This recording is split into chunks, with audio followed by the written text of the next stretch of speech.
Hello, everybody, and welcome back to the Dapper D's. I'm Dippy. I'm Dadley. And welcome to the Dapper D's, the only show where one of the hosts keeps their camera and microphone off the whole time. Now, you might be wondering how that would normally work when all three of us are here. You don't know about Dave. No. We've never debuted Dave, and it's going to stay that way. He's not ready. He just likes to, hop in the Zoom call. Exactly. He doesn't believe in Zoom. That's why he's never been here. He doesn't believe it. Welcome back to a Dapper duo of Dapper discussion today. Double D's, if you will. The Double D's. The Dapper Double D. The Dapper Double D duo. Yes. And we have me and Dippy can hold down a podcast episode, the two of us. But before we are allowed to, we have to say words about a company. Okay. How would one describe No wait. How do I love Dubby? Let me count the ways. 1,000, 2, 1,000. No.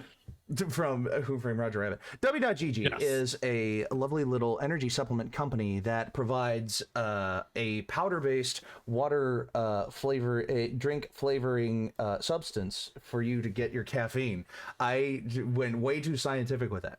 It's a caffeine drink, like all the other competitors out there, but W is better because it has the right amount of caffeine. Yes, they hold back from caffeine crashes. They're very good for a pre-workout. They're very good for getting the day started. They're very good for the end of the day. I just got to work. I'm tired, but I still have shit I got to get done. Exactly. So if you want to save on your favorite W.GG products, all you got to do is go to W.GG and use the code ANIPOD. That's ANIPOD. I would edit that in post if I had post. And you can get 15% off. Hey, Dave, do you think you can, Dave is like our Jamie. Dave is just the guy that we refer to when we pull something up. Hey, Dave, pull that up. It's just... Hey, Dave, can you pull up that scene of the deer getting hit? What is it? Hey, can you look up if monkeys could have relations with... It's something off the Theo Von show, I forget. Anyway, use the code use the code Anipod for 15% off of your next purchase off W.GG. W.GG gives you the energy to do a podcast. I didn't have any plans for music. Do you want to play a little bit of music for the people? If you give me a moment, I could pull something up, or you could pull something up. We normally have like lo-fi or something going. Yeah, I can get some. I can get a little bit of streaming lo-fi going, thanks to Stream Beats by Harris Heller, the #1 DMCA-free library for music for streamers and YouTubers. We should record an a cappella album, and we use that for the background noise. Just me and you. Da, da, da, da, da. Wait, that's a question. If we record covers to existing songs purely a cappella, is that fair use for background music? Possibly. Let us know what songs we should cover. I can't sing. Can you hear? Oh, yes. Okay. Very good. I can't sing. Dippy is decent at singing. Oh, I appreciate that. Dono is surprisingly good. Dono does not look like someone who could sing. He's surprisingly good. I haven't heard him sing too much, but I believe it. I absolutely believe that he can sing. Yeah. He just looks like the kind of guy that can. He looks like the kind of guy that has the voice for it. Yeah. All right. So, we're going to pull up a little bit of Secluded album from Stream Beats by Harris Heller. And you can enjoy this lovely collection of DMCA-free music. So, there you go. With all that being said, all the partners out of the way, this week... Oh, man, this week. Are we gonna try to do Crossroads tomorrow? Dono said he's around to do it. So we were making jokes that Dono's not here. Dono has company at the moment. They are leaving tomorrow morning. So we should be around for Crossroads tomorrow. Because I have a... Oh no, do I have an in or an out tomorrow? Because if I have an out tomorrow, I can still do it regardless. I'm in Innie, so I'm not sure what you have. I have to check my gig stuff. Hold What's on. your gig stuff? So What gigs are you doing? I have. Okay, it's a load in, so that starts at 8 in the morning, but I have the rest of the day. But that could also be a long day. I'll probably be back in time to do Crossroads. Yeah. Because I've recently been hired on by Rhino Staging, a staging company in Nashville. They're based in Phoenix, but they have an office in Nashville that does live event production, stagehand stuff. Yeah. Set up, tear down the events before they happen and after they happen. And hopefully, eventually, I'll be able to do camera work with them as well, because they said that they hire camera operator jobs sometimes. So there you go. Get your foot in the door. I will be loading in for Kenny Chesney at Nissan Stadium tomorrow. That's fucking cool. And then we load out for him on this Saturday the 3rd. So, but we're going to try to do Crossroads tomorrow. We're going to try to do Inquisition this Friday, because we had a lot of call outs this past Friday, unfortunately. Yeah. It happens. Schedules are hard the older we get. Like, they are. I'm hoping we're reaching a point where they will be fairly regular now that the school year is going to pick back up. We're hopefully getting into our grooves with our jobs and lives and stuff like that. So, excuse me. Yeah, I'll say right now, the end of August is fucking crazy for me, because I have my other trip to Florida, and then I have a last minute bachelor party. So there you go. But with us doing August 2nd, that leaves us to also do August 16th. 16th, and then we could very easily the 13th, the 30th would be like, we could skip it. We could go to the 6th if we had to. But if it's just I'd be back by the 30th. Well, there you go. So yeah, you'll get 3 Inquisitions in August, hopefully. Fingers crossed. Oh wait, no, but I won't be here for the 16th. Fuck's sake. I leave the 15th to go to Florida. Okay, if it's just you missing, we can still run. Yeah, with, absolutely. I leave viewers as well. I'm going to Florida for a week. Hello, scheduled Dappers. Yes. Hello. This is the intro of the podcast, as we are scheduling, because that's the content. I leave for Florida the 15th, come back like the 22nd, I think, and then I'm immediately going to Massachusetts to go whitewater rafting the 22nd, 23rd, and 23rd, 24th, and 25th. Oh, fun. Yeah, it's gonna be awesome. Here's the thing.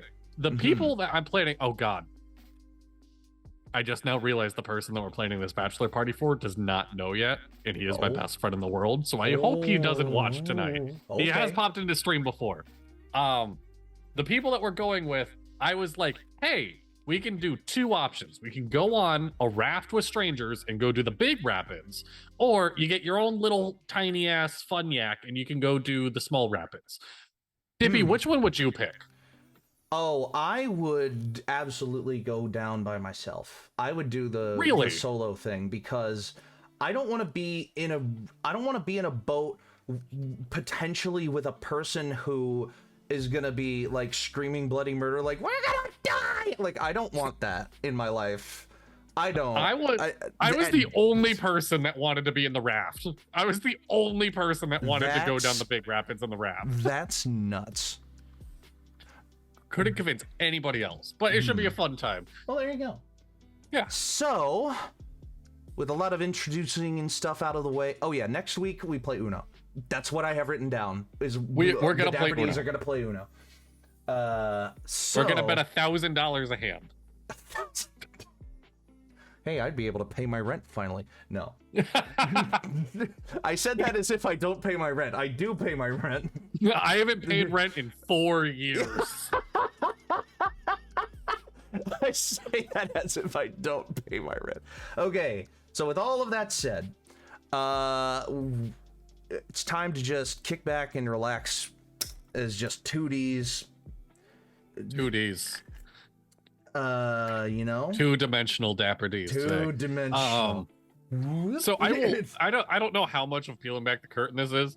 Dono said he wasn't going to be here, and Dippy immediately responded with, "But I have so much to talk about." I have a lot that I want to talk about today.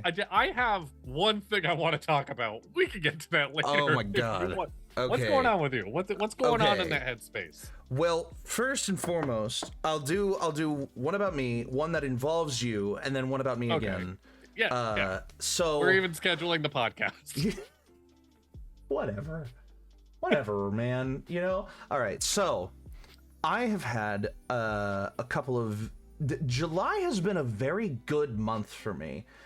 You know, I finally got Rhino settled. I did my first Rhino job. I loaded in and loaded out for Def Leppard and Journey at Nissan Stadium.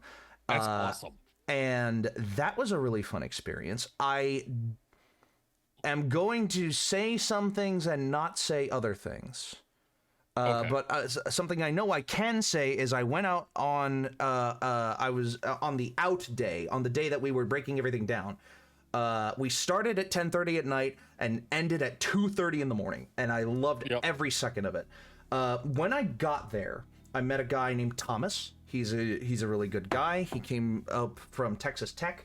Found Rhino. Started working with him. But we were chatting a little bit, and then we were assigned to a bunch of different departments. When we signed in, the girl helping everybody out, Celeste, looked at me and was like, "What did you do yesterday?" I was the 11 o'clock call, which was which was basically site crew. We did things that nobody else was doing, and she was like, "Oh, do you want to do that again?" And I was like, "Sure." So it was me and 7 other people of the 100 people that showed up doing site crew. And we broke down what's called the pipe and drape in the dressing rooms of the bands. Awesome. That was cool. But the coolest thing that happened on that day was actually the first thing we did. So our team leader gathered us all up and brought us down one of what's called the bombs, one of the little alleyways that goes in a football stadium. The bombs are the corner tunnels where players either leave to get onto the field or where trucks get onto the field to load and unload things into the field. We went down this bomb, and I saw the stage that had been constructed for Def Leppard actually in use and working for the first time, and that was really fucking cool. And then I heard now, you know, the riff. That's not the correct riff, but I heard the riff for "Pour Some Sugar on Me," and I immediately freaked out. And what made me freak out even more, our team lead said, "Guys, this is so fucking stupid, but we gotta wipe off the ramp." So he handed all of us a towel, and we walked up the back of the stage, wiping off the ramp. I was maybe from here to that door away from Def Leppard performing. Maybe. That's fucking awesome. That was really fucking cool. And when they were done, they went down the ramp and got onto some golf carts, and I was, again, maybe from here to that door, maybe out that window a little bit, away from the members of Def Leppard egressing the show. Yeah. So that was fun. That's awesome. And then the rest of it went on like a regular gig, you know, tearing down stuff. A really weird, fun thing that we did, we gathered all of the fire extinguishers. So I was just walking around calling out, "Fire extinguisher! Anybody got a fire extinguisher?" And they were like, "Here!" And I went up, grabbed it, and walked down. Yeah. And that was really fun. I also got to try a Perrier for the very first time because the production lady for Def Leppard looked at me and went, "Hey, you see that fridge? Anything that we don't take out of there before the end of the day, you can have." So they had a bunch of Perriers in there, and I had one, and it was not what I expected. I have no idea what that is. Perrier is a sparkling water. Oh, okay. We need to do a water tier list on one of the tier list episodes. I will personally do a water tier list. Okay. And Perrier is going straight to the bottom. I did not like it at all. Oh.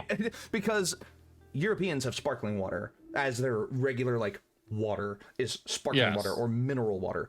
We just have, like, tap water.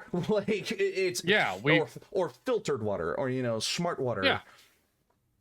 And I do not know how Europeans go around drinking Perrier as their regular water. Because I cannot do sparkling water. That shit, like, hurt. It was weird. I hate sparkling water. It was really, really weird. But yeah, that was a fun time. And I'm glad that I'm finally working at least somewhat adjacent to, if not within, my industry. You know? Absolutely, yes. Yeah, I loved doing roadie gigs. I've spoke about it before. I've roadied for Warped Tour a little bit, and then randomly got called by, if people know Connecticut, or at least around it, know Mohegan Sun, a lot of concerts at Mohegan Sun. I got called to do rigging work, so up in the scaffolding with a harness and whatnot. Oh, wow. For Ed Sheeran's show. Oh, fun. And what was fun about that is the scaffolding is eye level with the sound booth. And so I am up there, and I'll be honest, I like to get shit done. I don't like to wait around and whatnot. So I'm up there, and something comes out of my mouth around, like, I'm tired of waiting for a fucking wrench, pull one out of your ass and hand it to me. Like I was grumpy. I'm up there, I'm waiting for a wrench.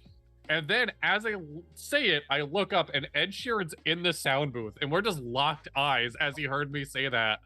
And I'm like, oh no, Ed Sheeran thinks I'm an asshole. Ed Sheeran thinks I'm an asshole. So the show goes on like, so this is, you're talking like you set up one day, take down another day because it's a longer concert. Yeah. This was set up, wait for the concert to end, take down that night. Okay, I'm doing that on this Wednesday, the 31st, for AJR at Bridgestone. Ooh, that's gonna be, wow. AJR has like giant set pieces and whatnot. That's gonna be a long day. I think, yeah, it probably will. So Mohegan Sun, open 24/7. It's gambling galore. After everything is done, it's like 2:00 in the morning. We're all exhausted. I had a bunch of friends with me doing it.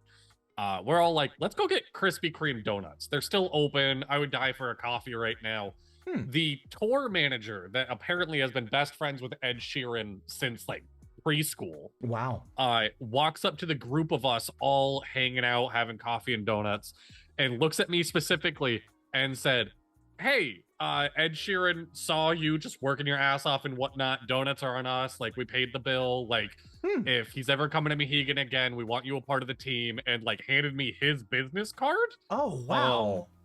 And then years later, he has still yet to play Mohegan Sun. So, oh, damn.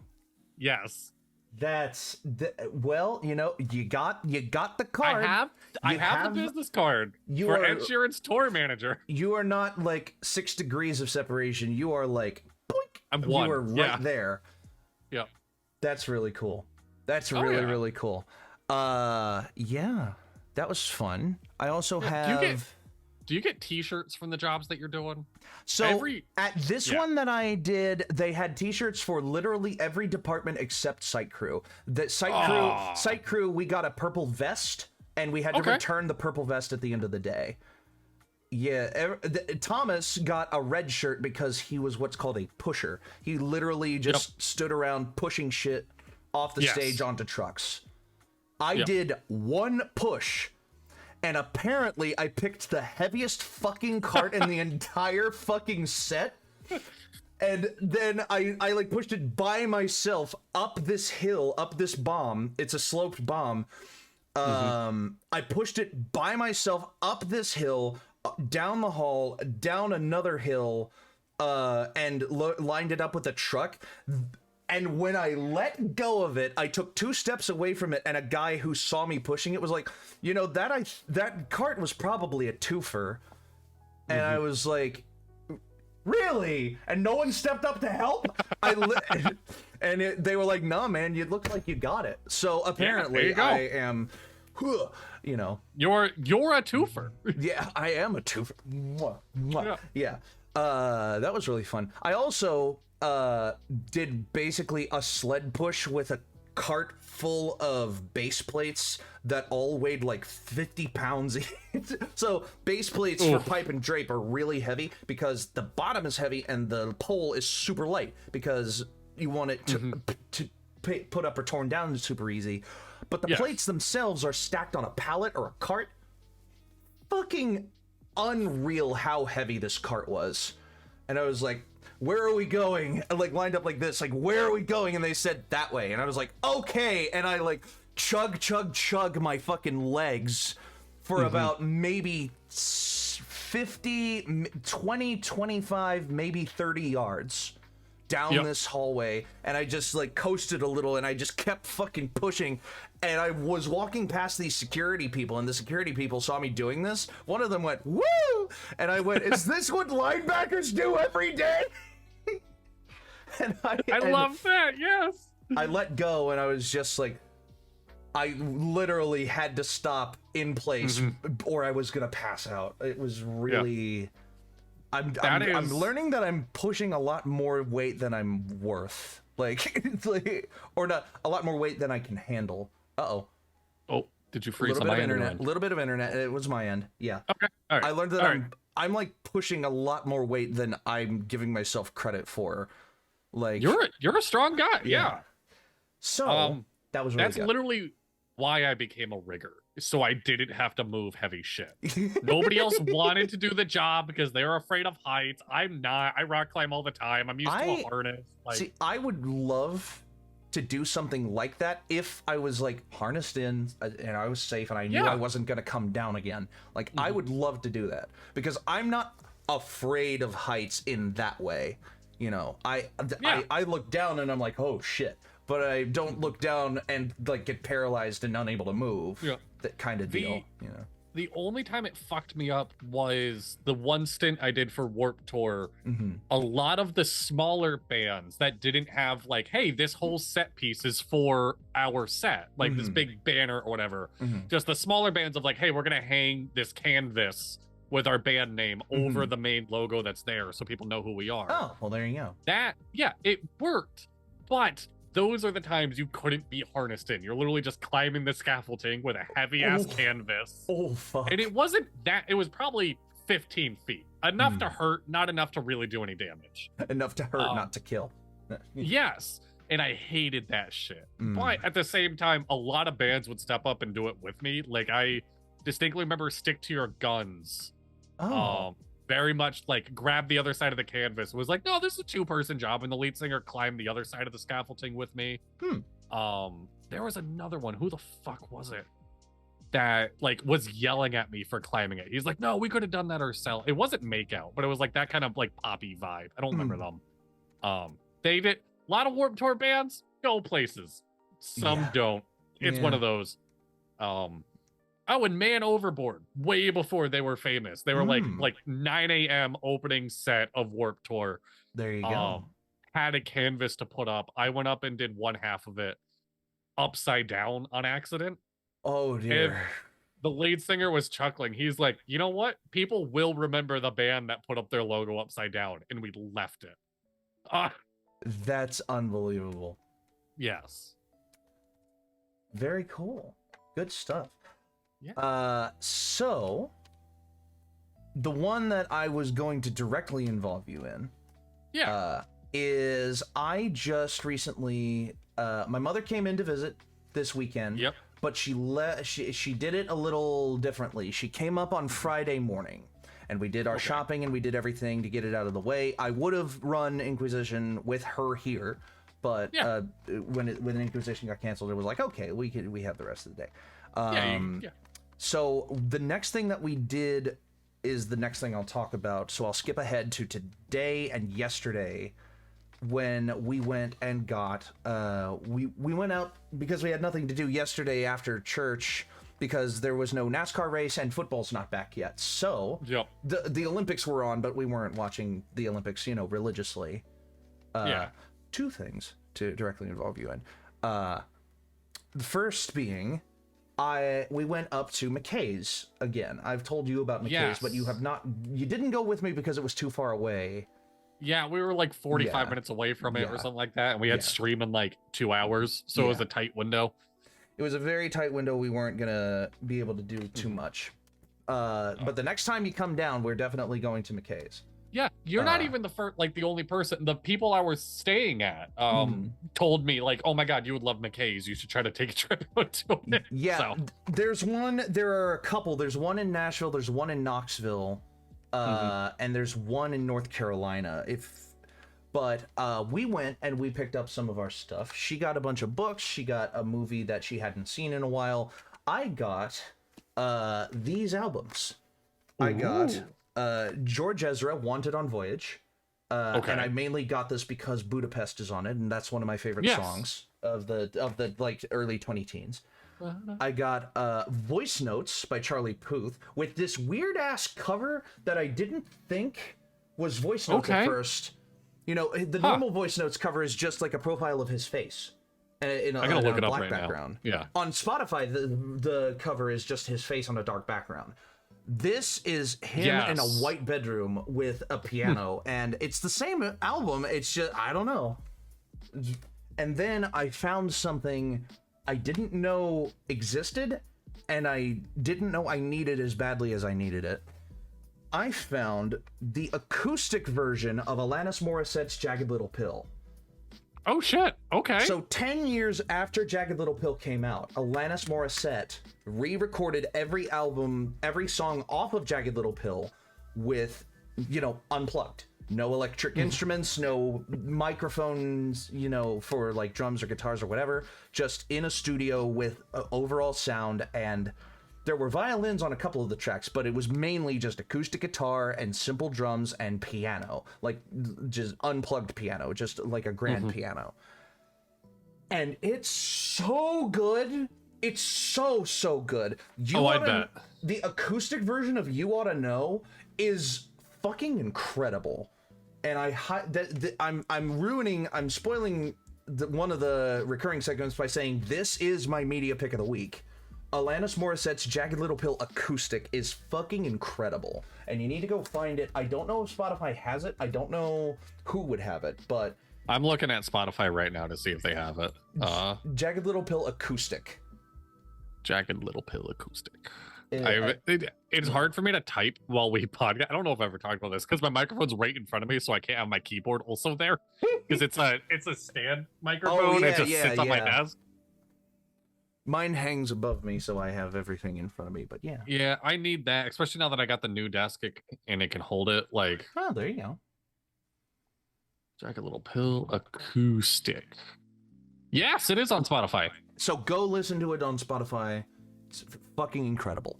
And I also got movies, which leads me to my point.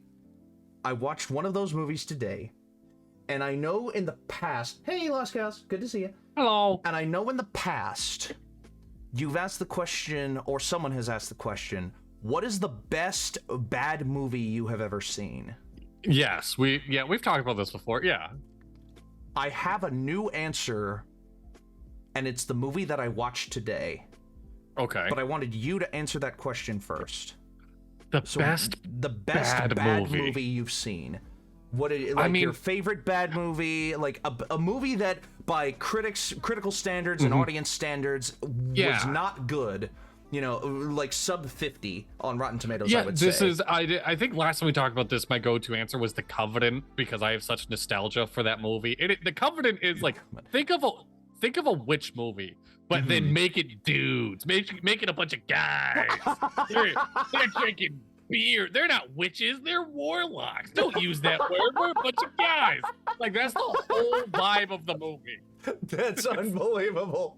That's the whole vibe of the movie. It's like, yeah, your witch movies have pretty girls doing costume changes. This one has beer and titties. Like, and I was 15 being like, this is the coolest movie I've ever seen in my fucking life. Oh my god.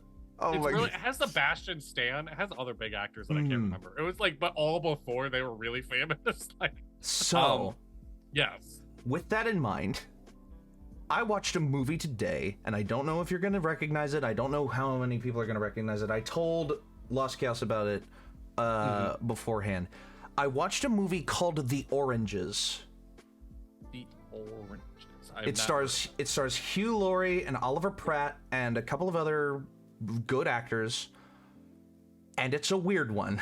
It's 31-32 on Rotten Tomatoes, 31 critics, 32 audience. Ooh, okay. It's a stinker according to a lot of people. And to be fair, when I gave it my rating for my movie thing for the month, I gave it a 27. It is a fucking stinker. And I cannot help but like it for some reason. So, imagine, if you will, two families live across from each other. The adults are good friends with each other. The kids were best friends, but now they're not because of animosity that happened between them. This is explained in exposition by one of the daughters, Vanessa, the daughter of the Walling family. And that family is comprised of David, Paige, Vanessa, and a son that I forget the name of. But the son is hardly important in this movie. Okay. Their neighbors, who David is best friends with, Terry, Cassie, and their daughter, Nina. Vanessa and Nina are the same age. They were best friends, but Nina betrayed her in high school. They're not friends anymore. Nina went around the world, or at least out of cell phone signal of her parents, and the kicker is that during the holiday season, from Thanksgiving to Christmas or so on and so forth, Nina has proposed to a guy who immediately, like literally not even like 10 seconds after she hangs up the phone after telling them, hey, I'm getting married, hang up, walk, knock, knock, knock, hello, he's cheating on her. So she comes home for Thanksgiving. She's upset. Yeah. Thanksgiving goes off, it's like, and eventually it gets down to Nina and the father of Vanessa, David, alone in a shed out behind David's house. He has a TV, whatever.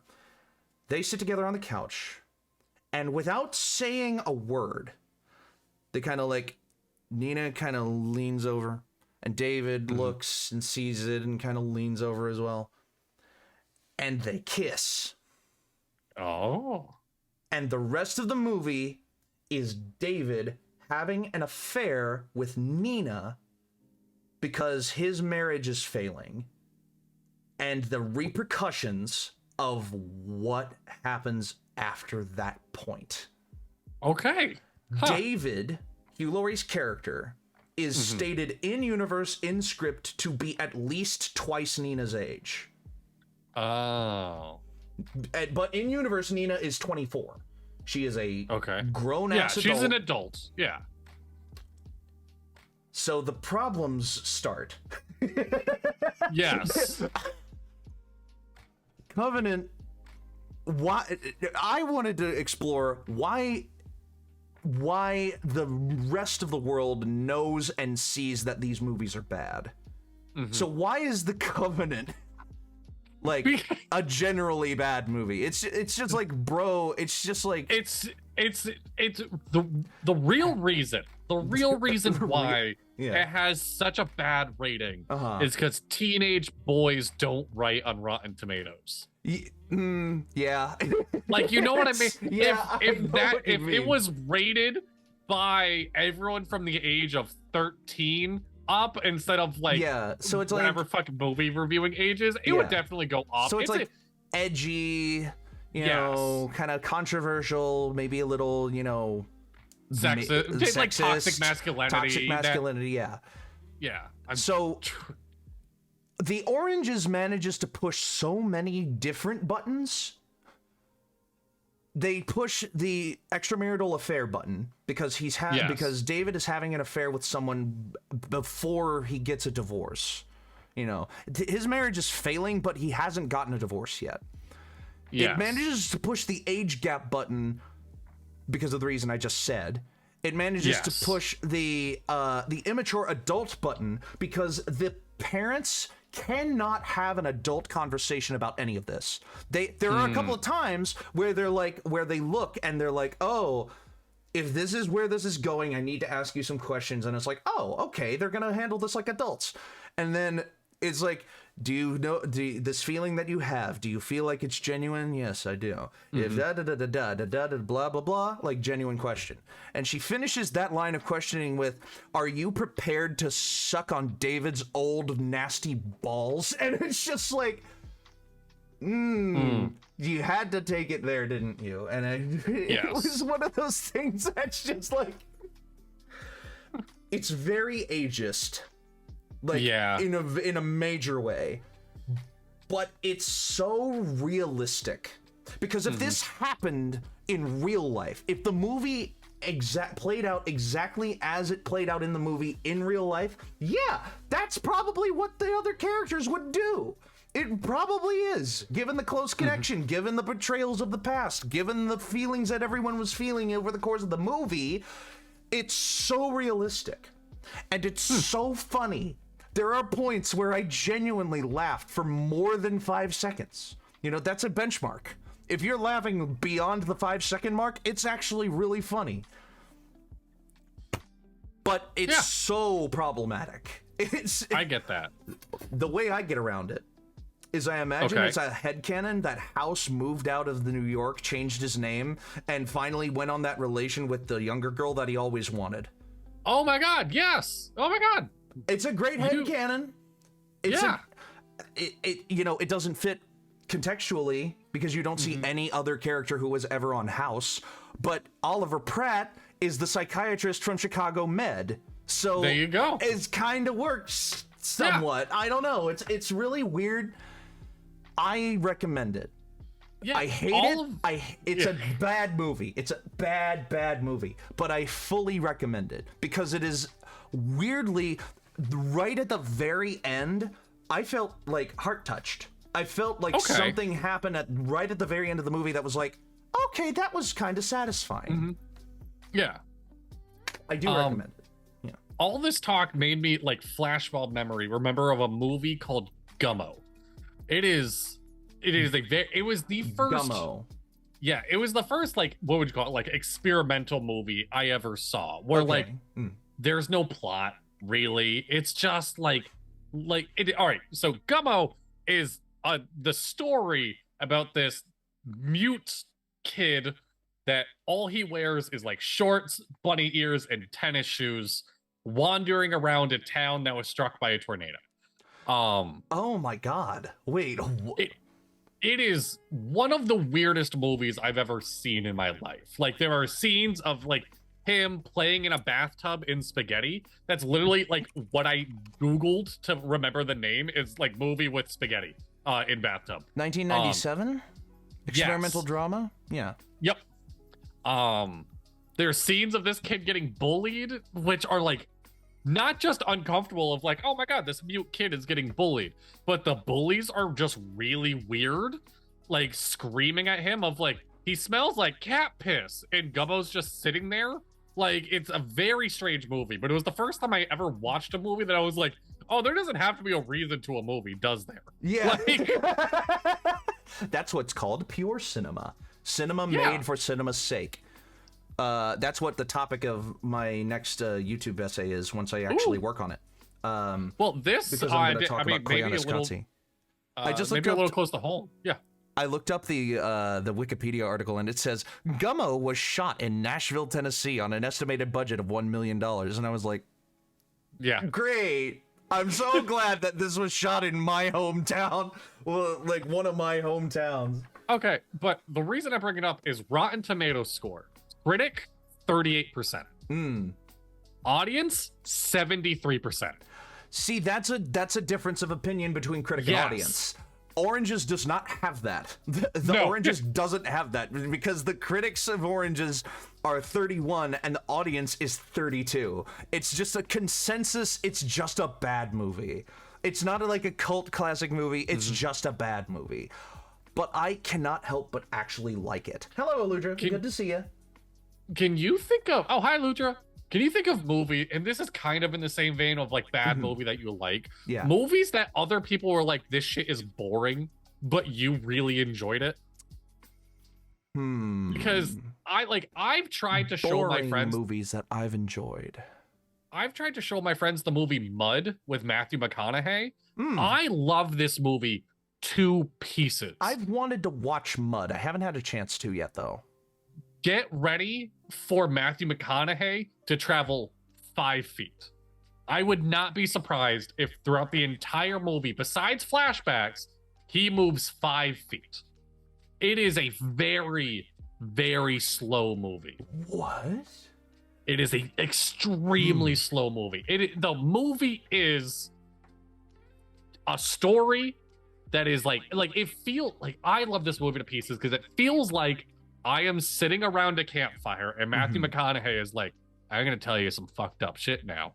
Like, that sounds like the type of movie I would love to watch. So it's really fucking. I mean, I love it to pieces. Yeah, I have a movie that's the opposite problem, where everyone else thinks, oh, this is like really introspective and I love it so much, but I just find it. I could not get into it on my first watch.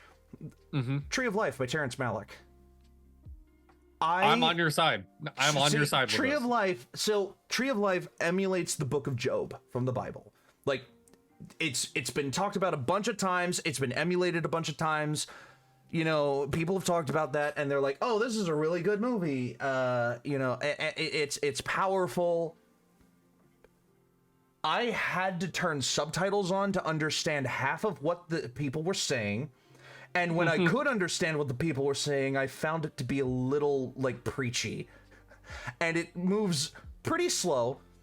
All the natural... Mechanically, what a fucking beautiful movie. Mechanically, like integrity, you know, actually making the movie. Cinematography is great. Production design is great. You know, that stuff, beautiful. I could not remember a single fucking thing about the actual movie itself. I don't remember any of the characters' names. I don't remember what happens.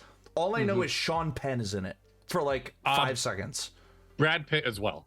Brad Pitt is the main character. I know that. Pitt, yeah. But I can't think of like the characters' names or anything like that. I know Brad Pitt is in it.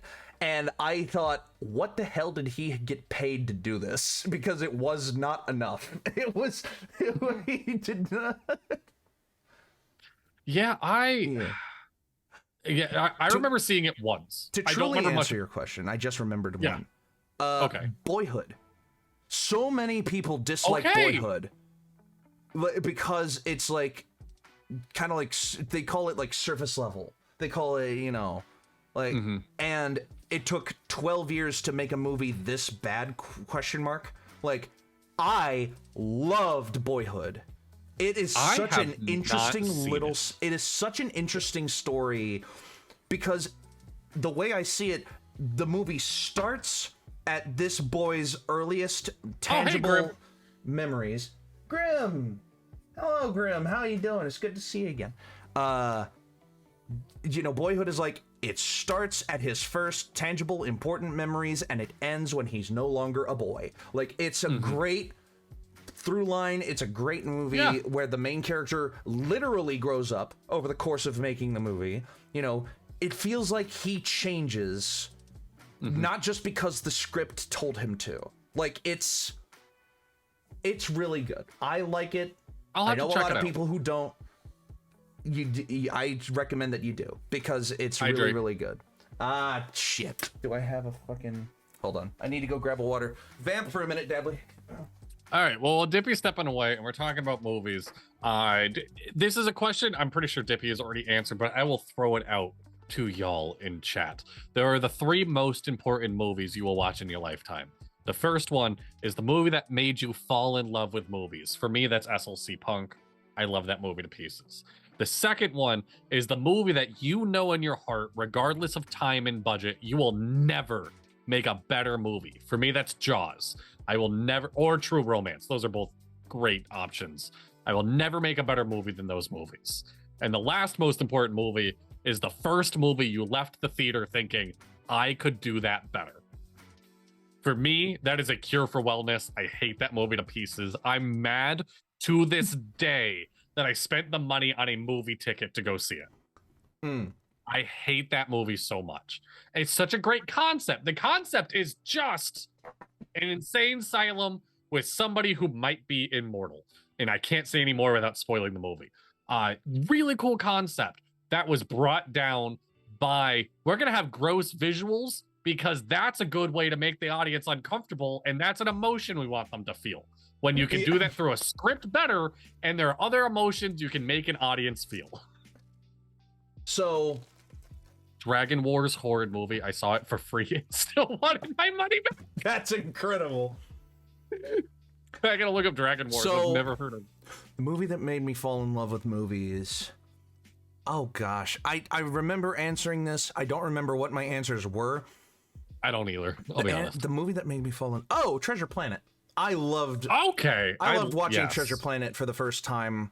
It was really fucking cool. I watched it like over and over and over again. I love that.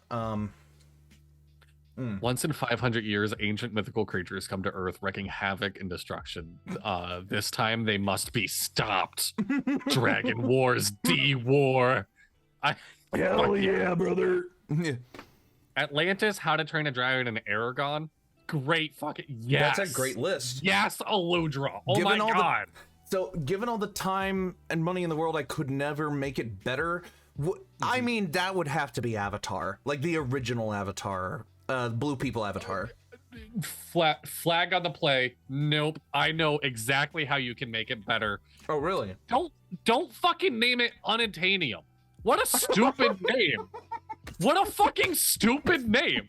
Do that one script change and you have a better movie. Yeah, I mean, you do. But I think the part of the reason that people remember the movie Avatar is because the element is called unobtainium. I mean, you can't deny that. If it was called anything else, would you have remembered it more? No, that's fair. That's fair. It's good marketing. Yeah. I'll tell you what, James Cameron knows how to make them. He knows how to make billions of dollars. Yeah. I was about to say he doesn't know how to write he doesn't know how to write a script, but he knows how to make billions of dollars because of the unobtainium thing. But, you know, the rest of the Avatar script is really good. It is. No, it is really good. Yeah. I've seen Avatar 2 times in theaters. What gets me is the story and the conlang. The conlang in Avatar is so cool. The Na'vi language is actually so impressive. That's really one of the main reasons for my answer, because I can't come up with a conlang, and I refuse to. Oh, and the movie that I think I could make better, Hereditary. Yes. So, yeah. Hereditary is one of those ones that it's like, it falls apart close to the end. Granted, I think all of Ari Aster's movies follow this same pattern of like, oh, it's getting kind of creepy, and then there's this point where it's like, where your reaction is like, ah!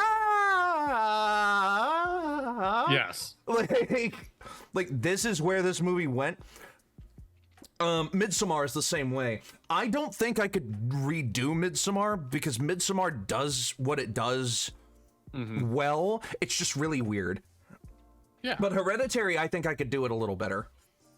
Well, I know you had other stuff you want to talk about. I don't want to derail you too much, but while we're talking about movies, me and you both just saw Twisters on the same day. Yeah, we did. Just kind of weird coincidence. For context, I love the first one. So let me tell you. It's fun. Like, yeah. So let me tell you.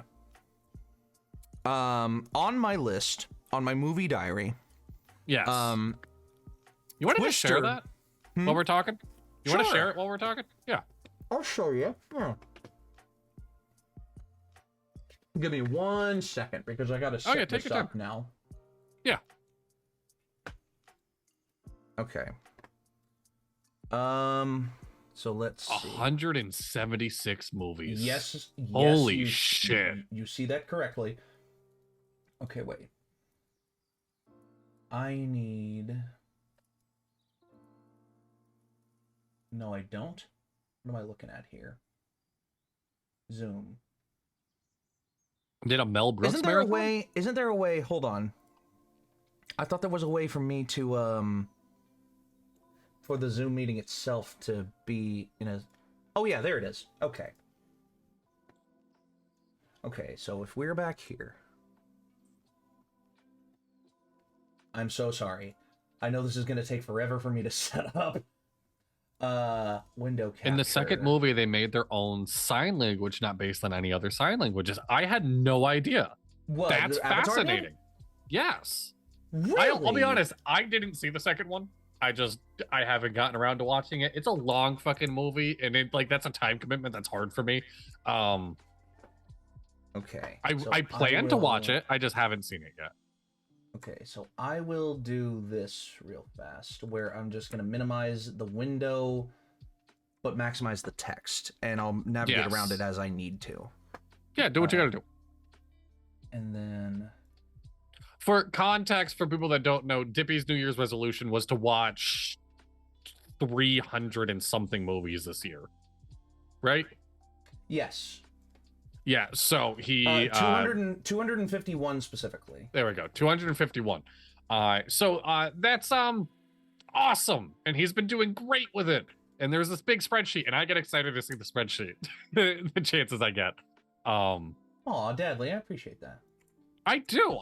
Dude, you're putting so much fucking hard work into this, and all for the love of movies. That's what it boils down to. I find it is genuine inspiring. All right, so the stream can now see my awesome. spreadsheet. And you did a great we job. have us at the bottom, yes. Yeah. All right, so I'll navigate around this as I have to. Yeah, look at all those movies. Yeah. So, if you haven't seen this sheet, I'll go through the mechanics of it real quick. All the way back up to the top. So, this diary consists of the number of the movie that it is in the resolution, simple enough. Then the title, followed by the year, because there are movies that have the same name, but they're made in different years, so that's There's to differentiate 15 those. movies named Dope. Yeah, and Christine is a name that's very common. There's a bunch of Christines. Like the Christine that everyone else thinks of is the Christine that everyone else thinks of is the Stephen King story about the living car. This Christine is about a reporter named Christine Chubbuck who killed herself on live TV. I recommend the movie. I don't recommend killing yourself. Please call someone if you need help. That's going on the quote wall. Oh my god. But anyway, after the year, I have the director of the movie and the cinematographer of the movie, because those are the two things that I would eventually love to do on a movie set.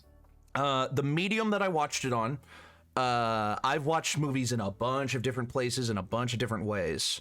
And the date that I watched it,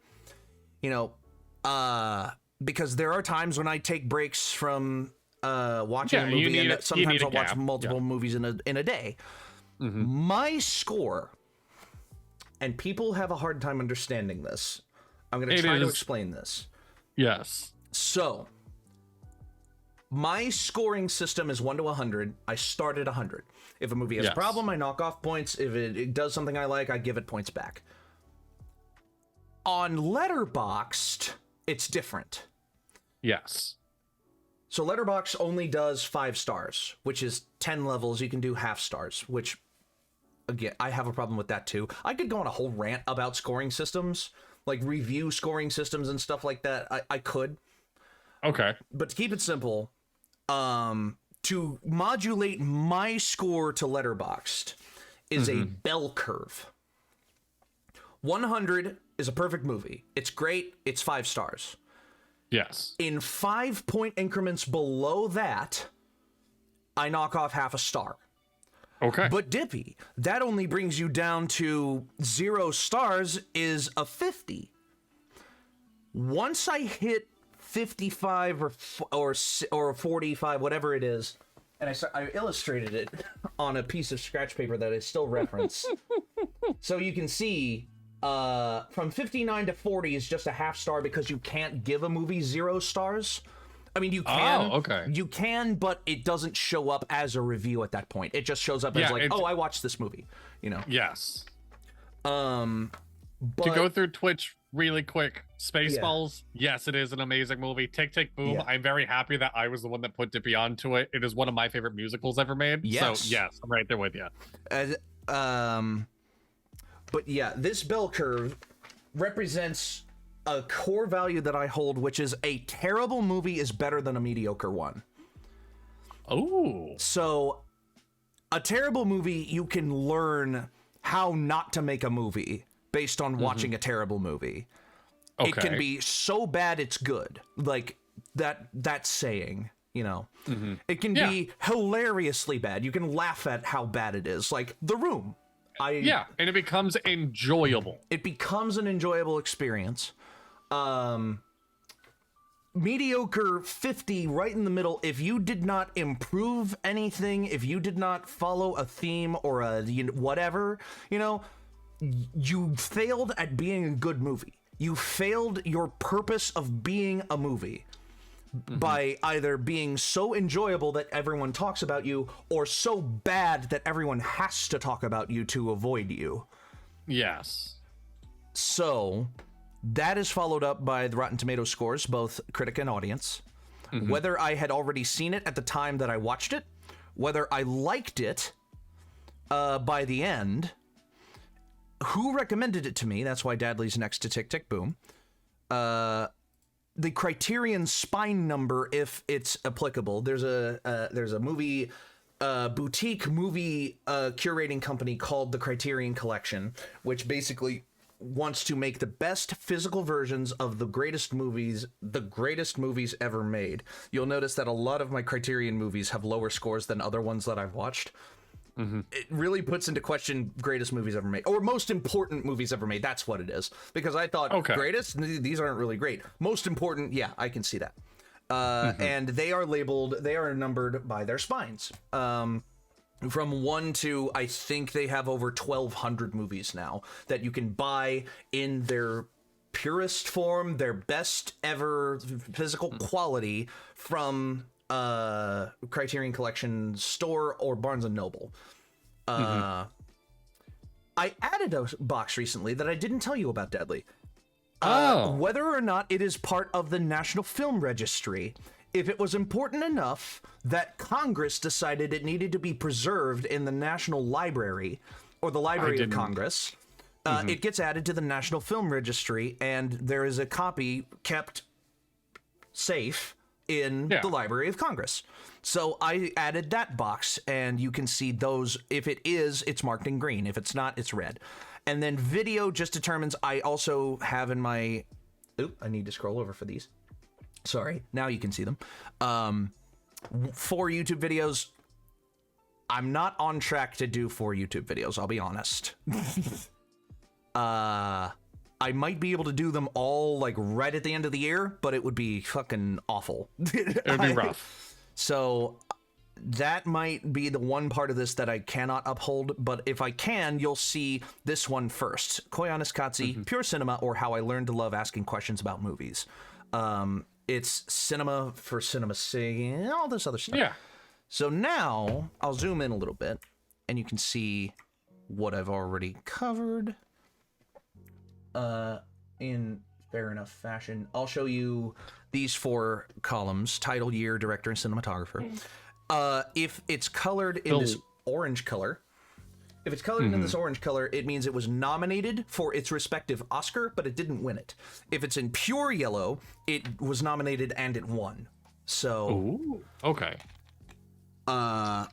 You can see, I'll try to do a very slow scroll here so you can see them.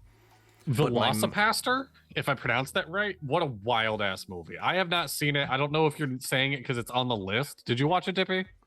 I did not watch Velocipaster. Yeah. Why not? It's a masterpiece. No, it's not. It's I'll say not. that right now.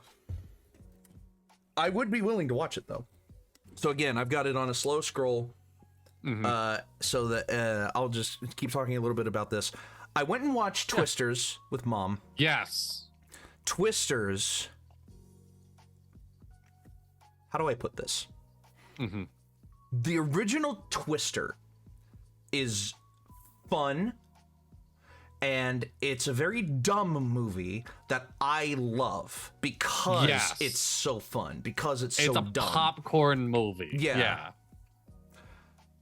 Twisters is less dumb, less fun, but better put together. That is a very good way to put it. I like Twister 1 more than I like Twister 2 in very specific ways. But I really like Twisters more than Twister in other very specific ways. Yeah. I like how Twisters looks more than I like how Twister looks. But I like Twisters' plot better than the original Twister. Because it does things that... Oh, goodness. I did that wrong. Do? Wonka! The Wonkaverse! Wonka into the Wonkaverse. Hold on 1 second. I'm actually going to fix my screen a little bit. Because I realize that my window is not fully showing when I do it like this, so... I want to stress, like, I have 2 gripes with Twisters, and that's it. I thought it was, like, a really, really good movie. The intro, I don't want to spoil anything, but kicking it off with the scene in the tornado, and Dippy, you'll know what I'm talking about. Yep. What a phenomenal and crazy way to kick off the movie. I was in shock. My 2 gripes are the amount of times something is 5 feet from killing them. It is in the original Twister? Like, no, in the new one. In the new one. You can absolutely pull that off as like a, oh, that made me jump once or twice in a movie. It is over 9 times something falls, almost crushing them. Yeah. I mean, that's a good point. Yeah. It is infuriating. And then the romance felt very Hallmark. He is a Southern guy calling her city girl the whole time. And then, oh no, I'm from a small town. And I love it. I fell in love with the characters. It felt very Hallmark. I didn't think that. I thought that it was an interesting departure from the original to make the scientists the guys that you start with rather than the guys that are constantly on the tails of the main characters. And then you transition over to, oh, hillbillies aren't as stupid as you think they are. Like, yes, I love that. I appreciate that as someone who could theoretically call themselves a hillbilly. I grew up on what would be classified as a farm, for God's sake. I really appreciated that. What I didn't appreciate as much is that she is held down by her trauma rather than pursuing it. Like in the original, she is pursuing an answer for her dad. In the remake, she lets it hold her back before she fully opens up. Absolutely. I can agree with that too. Yeah. So Lancaster Skies is a fucking terrible movie, by the way. Good to know. I will very quickly scroll over. Okay, maybe not very quickly. There we go. Lancaster Skies 68. For context, it's middle of the road, right? Yeah. For me, that's one of the worst movies on this list. Okay. Just because it is so fucking boring. It's so bad. I'll scroll through this a little faster. Wait, all right, no, stop scrolling though. Stop. I want to know what you rated the Heathers. The original Heathers? The original Heathers. Guess? Take a guess. Well, I don't know if this will be a movie you would enjoy or remember not. 1 to 100 and the bell curve in the middle. My guess is going to be like low 70s. 88. Oh wow, I actually enjoyed. Okay, I weirdly enjoyed it quite a bit. Lost Chaos watched love that the one. Heathers. Lost Chaos watched him. Yeah, I made him watch it. Yeah, I love the Heathers. It's one of my favorite movies. It's like definitely in the top 10. I love that movie to pieces. I haven't watched it in years. Actually, I might rewatch that soon. Yeah. Oh yeah, another fucking terrible movie, The Wolfman. The Wolfman. Yeah, it's pretty bad. It's pretty bad. And at the beginning, there were like themes that I was trying to follow. Like I would do 5 movies that were all from Disney Plus, or 5 movies that were all from Amazon Prime, or 5 movies from Netflix. I remember you did like a movies, stint of movies from the year you were born. I did that recently. I'll scroll down a little more to continue the slow scroll a little bit. For number 100, I watched the Blair Witch Project because I wanted to know what the original Blair Witch Project was like, and I ended up liking it a lot more than I thought I would. I love the Blair Witch Project. Yeah, it's a very divisive movie. There are a lot of people who do not like the Blair Witch Project. I enjoy it. I watched all 5 Pirates of the Caribbean movies back to back to back. You know, that the 5th one is surprisingly good. And I agree with you. Let me see if I can. Whoop. So in order, it's these 5. That's what I rated them in order. Wait, what's the second one? Dead Man's Chest. Oh, I think Dead Man's Chest is my favorite, probably. Is it? Yeah, it was my second least. Dead Man's Chest is probably with like, dude. I like it a lot. In order of ranking them, now, I think 3 did Davy Jones better than 2 did. I can agree with that. That's why I have 3 higher. I personally, in terms of how much I liked them, I actually liked 3 the most. Okay.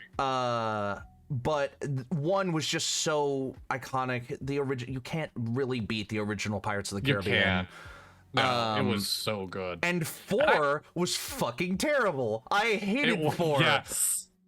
In fact, on Stranger Tides, I'm pretty sure that when Espen Sandberg and Joaquin Rooning actually made the 5th one, they ignored 4. They did everything they could to make 4 not canon. The only thing that carried over, literally the only thing that carried over from 4 to 5 was Barbossa having Blackbeard's ship. That's the only thing that carried over. Yep. 5 was really good, but it was not, my favorite among them. No. Let's see. Fantasia 2000, my car is named after the bald mountain in it, Chernobog. That's the original Fantasia. Fantasia 2000. Oh, yes, you're right. Yes. Fantasia 2000 ends with the Mother Nature rejuvenating the land from the fire spirit, the Phoenix spirit, which I love. I actually liked Fantasia 2000 quite a bit. It was pretty good. Yeah. Parasite, phenomenal. Oh god, another one that I cannot. It's Terrence Malick as well. The Thin Red Line. Okay. It's a war movie that Terrence Malick made. Yep. And it's exactly like The Tree of Life for me. It's like, I can't understand what the characters are saying. I don't know why we're here. What is the point of us being with these people at this time? And why are they fighting over this hill? Like, it's a weird fucking... I don't know. Yeah, let's see. The Visit, I remember seeing that in theaters, and it was like one of those perfectly fine movies. It was, it exists. M. Night Shyamalan, yeah. It was perfectly fine. Why were there multiple shit-filled diapers shoved into people's faces? Yes. Why did Manoj Neliatu M. Night Shyamalan have to do that? Why? Have you seen trailers for his new movie? Trap? Trap, yes. I saw one when I watched Twisters. Yeah, It's intriguing. It's intriguing. I want to because see it, yes. From the trailer, it looks like you're following the serial killer through this movie. That's what it looks like. I don't know if that's what it is. because it's M. Night Shyamalan, I have no trust that that's what it's happening. I'm sure that that's not what's happening, but yeah. Ooh, there we go. 1917, one of my favorites. Mm-hmm. I went through your Apple TV for a couple of those. That was good. Yeah. Okay, here's the little run. 1998 saw the release of Saving Private Ryan, Shakespeare in Love, and Run Lola Run. Mm-hmm. It's a story in 3 parts. Saving Private Ryan won basically every Oscar it was nominated for except Best Picture. Shakespeare in Love was what won Best Picture. So I watched Saving Private Ryan, and I loved it. I gave it a 95. Okay. And then I ended my review of Saving Private Ryan with the words, does Shakespeare in Love deserve to snub Saving Private Ryan for Best Picture? I watched Shakespeare in Love, and my review of Shakespeare in Love was no, but it gets pretty close. That's all that I reviewed it. That's the only thing I said in the review. Because no, it doesn't deserve to snub Saving Private Ryan. It doesn't deserve to snub Saving Private Ryan. It truly does not. But it gets really close. And then I found a way to watch Run Lola Run. Yep. I watched it and enjoyed it more than Saving Private Ryan. Run Lola Run is so good. Oh yeah, Saw 10 was on the list earlier. Lost Cows made me watch that with her. That was fun. I'm not a fan of the Saw movies at all. So you might actually... Saw 10 is one of those ones that you don't have to follow all of the other ones to watch it. It's actually kind of fun. I do recommend it. And I'm sure Chaos does as well. No Country for Old Men. Classic. Yes, so absolute good. Absolute classic. I don't remember what I gave that one. Hold on. Let me scroll over real quick. It's like the Star Wars crawl. There it is. 95. 95. And then I did a run. I have a Blu-ray collection, a box set of 9 of Mel Brooks' best movies. I watched them all in chronological order. Okay. And from, where is it? From here to here. That's what I rated them. You can't see the titles, obviously. Yeah. Unless I zoom out a little bit. I started the month of July by watching those, actually. There we go. So you can see titles all the way on the left, scores all the way on the right. Yeah. Or stream can't see scores all the way on the right. Why? Robin Hood, Men in Tights, and Spaceballs are probably my favorite on this list. God damn it. I gotta zoom out one more tick. There we go. Okay. And there.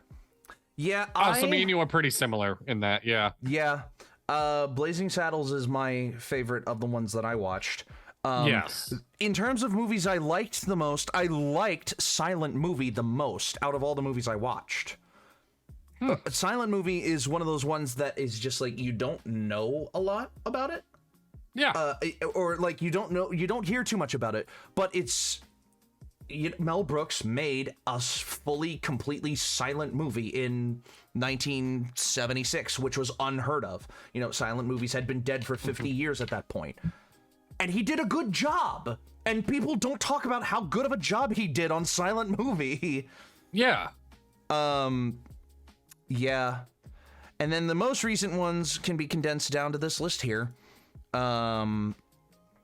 Fucking fantastic movie here. Your Name.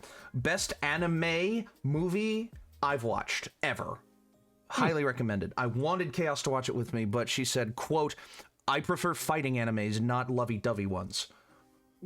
That's fair. Spy X Family. It's both.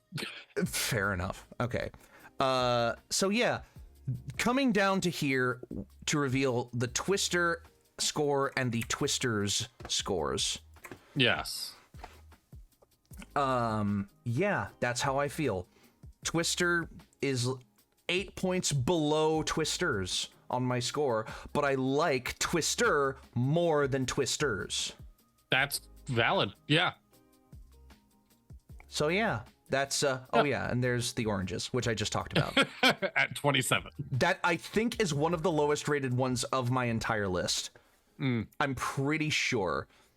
if I zoom out to full screen, full width, go to score and scroll down to the bottom, I can sort by smallest to largest, expand the selection.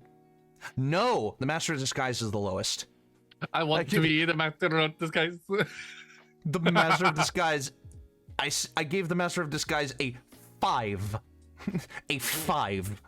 How dare you? Must not be turtly enough for the Turtle Club. Like, let's be honest. Now, remember, bell curve. I gave the Master of Disguise 4 stars. 4.5 stars on the Letterboxd. Because it is that fucking awful. It's so bad that literally everybody has to fucking see it. It is such a fun movie. Who's your daddy? I can quote that movie all day. The Oranges is the 3rd movie that I've rated in the 20s on this list. Okay. Oh, I haven't rated anything in the 30s. That's weird. Huh. Notice it's a lost zone. I went ahead and put the Super Bowl as one of my movies because it was like, the Super Bowl's a thing that I'm going to watch. I'm not going to have time to watch a movie and the Super Bowl. And it's one of the worst scores. I put it intentionally at 50 because I fucking hated the result of the Super Bowl. If you do that, if you do this list next year, the Super Bowl like score should just be add up the scores together. How good of a game was it based on how many points were scored together? Like, I mean, that's not a bad idea, but given that a really good Super Bowl would be something like 28-30 or 28 to like, 34 or whatever would be a great Super Bowl. If you added those together, that's only 66 points. It's only like 62 points. And that's fair. It's not the greatest thing in the world. Here, that will be the bottom. It can't go lower than the scores added up. Yeah. So, but then you remember what I told you, and these are actually the worst movies because they're hovering around that midpoint. Yep. On the bell curve. And I stand by it. These are the worst ones that I've watched so far. Yeah. I would include that one too. Yeah.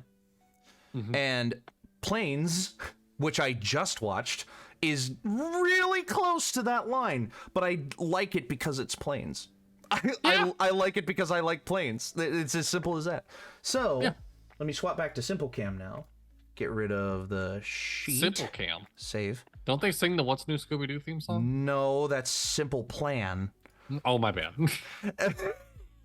So we've literally been talking about movies for over an hour. We kind of have. You had other shit you wanted to talk about. Yeah, I did. Weirdly enough. Or is it movies still? Or is it? Were the other things also movies? No, it wasn't. Okay. It was the original question that I wanted us to talk about a little bit was just what is the worst what is the worst movie that you like? That kind of thing. The Master of Disguise. Yeah. Looking at the list now, I bet it is. No, but for real. On a serious note. The last thing I wanted to mention, I wanted to talk about the Tennessee Titans open practice that I went to. Yes, you did get to do that. So, the NFL actually held the event, had the idea to hold a televised event called the Back Together Weekend. And the Tennessee Titans got involved. They were one of the first teams that held their event to get everybody together in their home stadium and watch the teams practice. I originally intended to bring 3 people with me. I went when it was, I got 4 tickets, and so it was going to be me, my mother, because she came up this weekend, one of my friends, Parker, who is moving away at the end of the month. Okay. So this would be like one last fun thing for us to do. And another one of my friends, Kay, who was also planning on moving away at the end of the month. Kay could not come because she got into a car accident. So Oh, I no! want everybody out there who's, if you're religious or not, send your thoughts and prayers to my friend Kay. She'll hear them. She, she hears everything. She did not end up in a very good way. That sucks. Yeah, it was a very unfortunate thing. So I didn't know that at the time. I just thought she wasn't responding to me. I learned it after the fact, so I wanted to put that up front. That she had a very good reason not to come. She got in a fucking car wreck. But me, Parker, and my mother went to Nissan Stadium and watched the Titans practice, and it was so fun. It was one of the most fun things that I've done this year. They had this, they did a little bit of just, individual, like, departments practicing their drills and stuff. They had 7-on-7 scrimmages, 11-on-11 scrimmages in different situations, and it was so fun to watch. At the very end, I managed to get down to the retaining wall for an autograph session. Oh, shit. And I walked away with a double autographed hat. I had already bought the hat, but I got 2 autographs on it. Yep. So, it was a very fun time at that. Parker was very appreciative. He thought it was really fun. Mom liked going back to Nissan Stadium for the first time in 24 years. Oh, wow. And it was a very fun event that got capped off with us leaving the stadium after I attained these. So, on my right finger here, you'll see a signature with the number 75. This is the signature of Dylan Radens, a offensive lineman from South Dakota State University. He was selected in, I think, 2019 or 2020, one of the two. Okay. And he is improving. He's one of our starters on the offensive line, but our offensive line has been doo-doo for a long time. And last year, I remember specifically, Dylan Radens had a bunch of penalties that he got called on. Oh, no.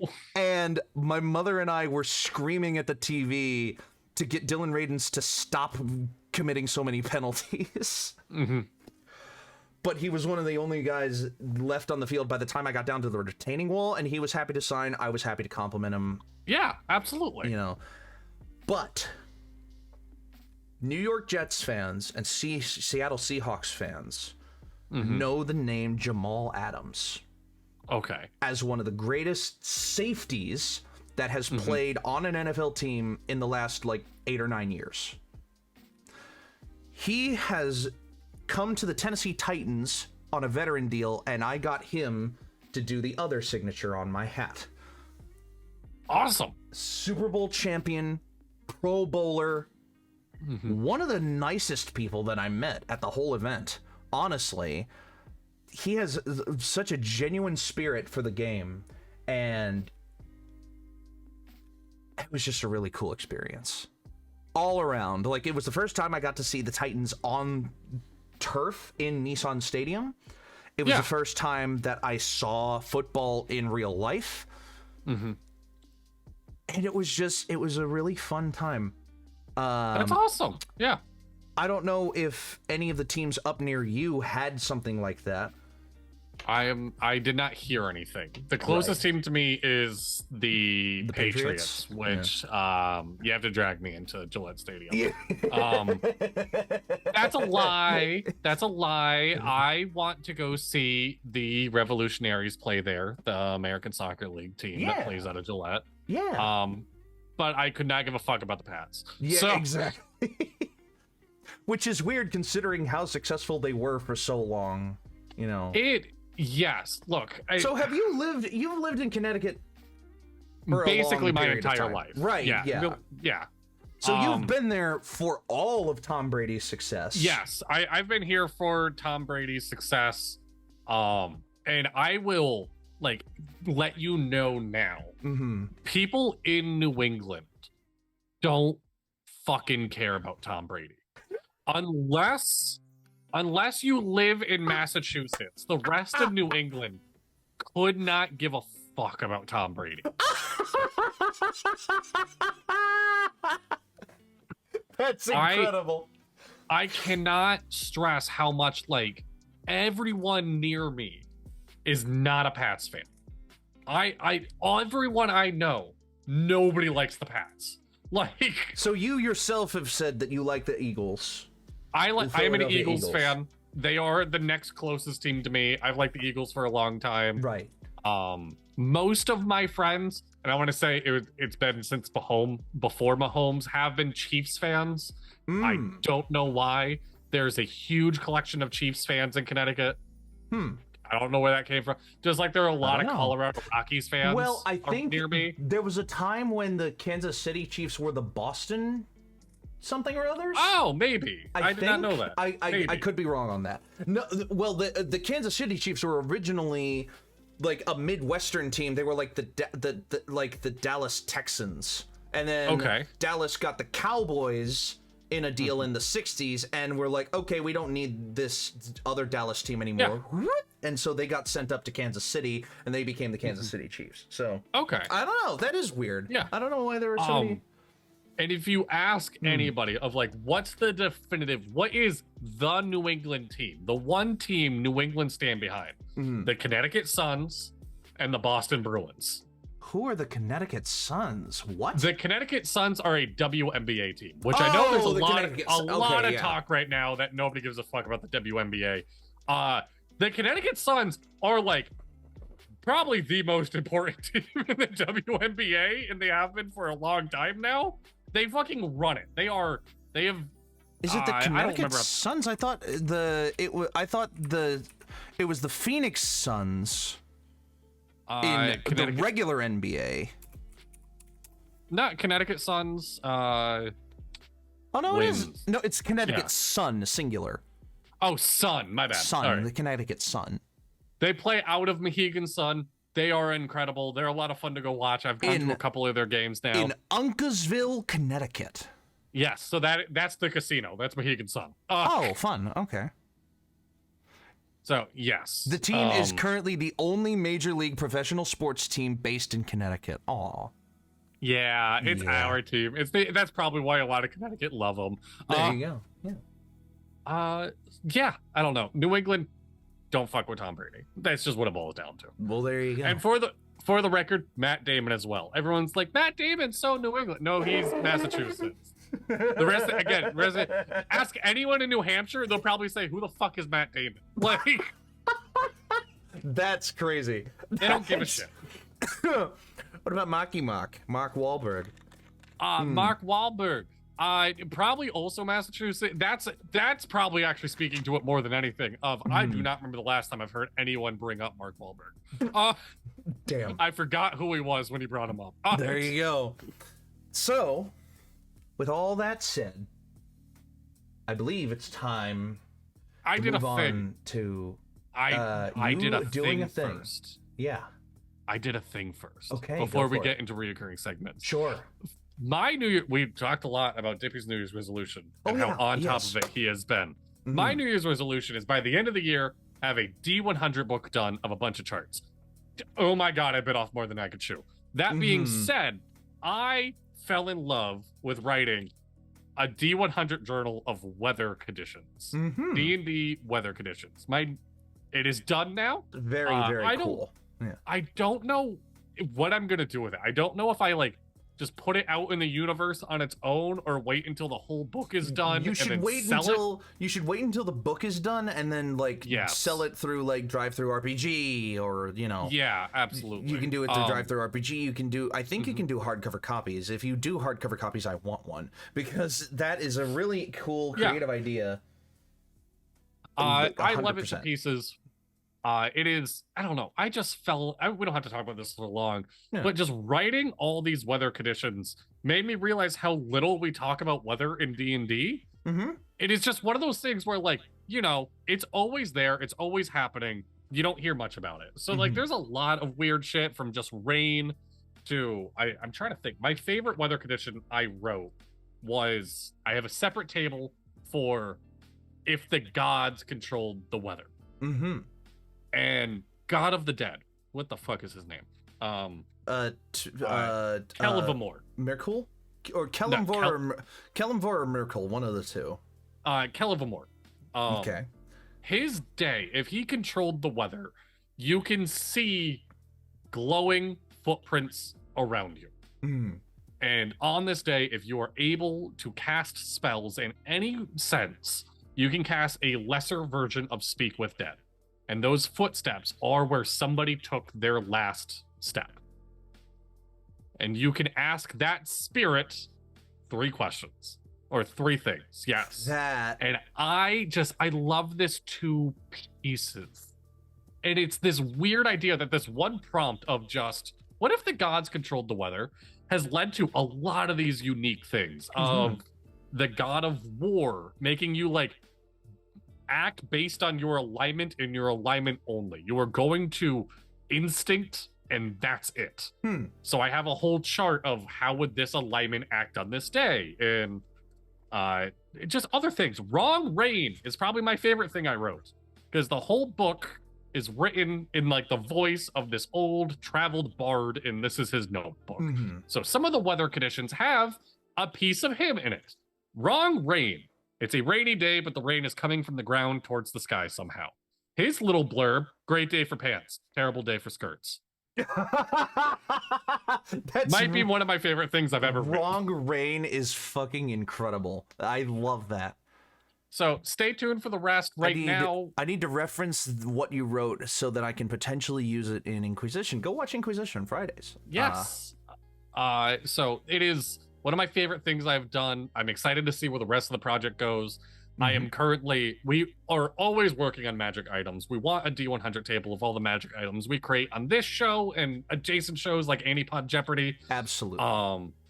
I am currently also working on just stores. I have this whole thing of like, this is how you flesh out a town. Actually, which reminds me of I was driving through town today with the last things that I was doing with Mom today, and I remembered the 50 inspiration point list of chains that you that you guys like approved in Inquisition. I came up with another one, and I wanted to run it by you because you're not going to be on the surface for a little bit. Well, maybe. I don't know. Who knows? Yeah. You could find a way to get out tomorrow. Who knows? But it's Duncan's Donuts. This wizard found a way to like clone himself with transmogrification spells.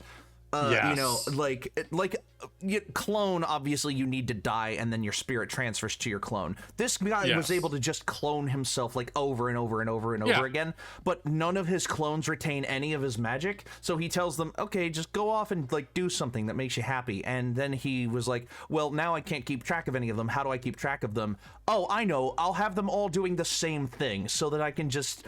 So the wizard was named Duncan, and he has his clones running pastry shops, running pastry shops all around the world, all around the cities, and you know, and it's Duncan's Donuts, and it's like, welcome to Duncan's Donuts. How can I help you? And you guys are gonna be like, let me guess, you're Duncan, and he's like, yes. Well, I'm actually Duncan number 328, but I'm still Duncan, and I'm ready to give you some donuts. So yeah.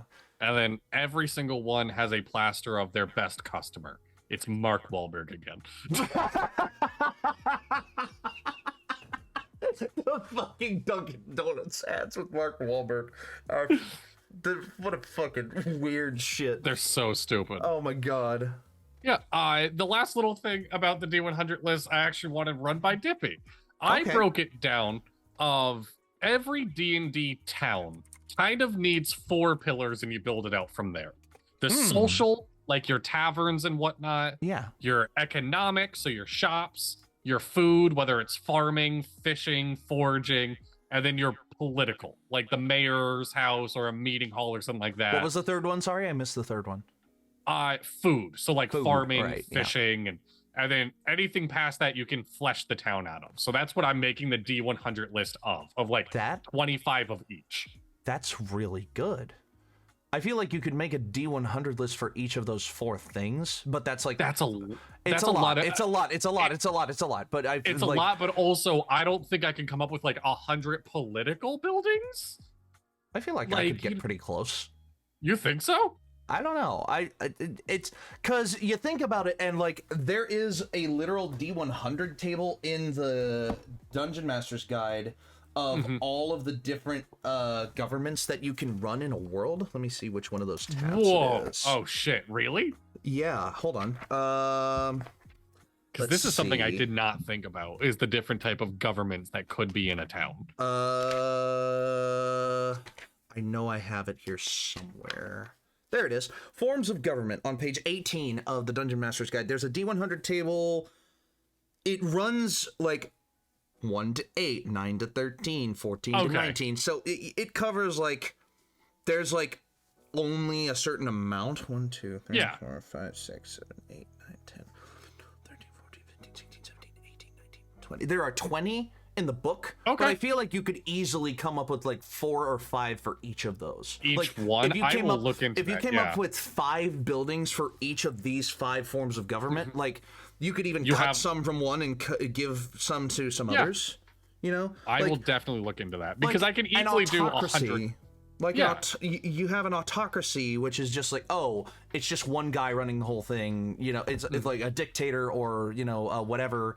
That, and they have complete power. Then you could come up with something like, I don't know, just as an example, like, I mean, you think of the most famous dictatorship ever in the history of our world, you could come up with a building like the Reichstag, which is just like this giant office building that's based on Roman architecture, but it's filled with war generals and, and all these other things. And there's just a balcony on the top for the guy to like look out over his city. Or you could have a giant tower that the guy like looms down over, I will look into this. Yeah. For a magocracy, you could have like a wizard tower, like just towering above this, that kind of stuff.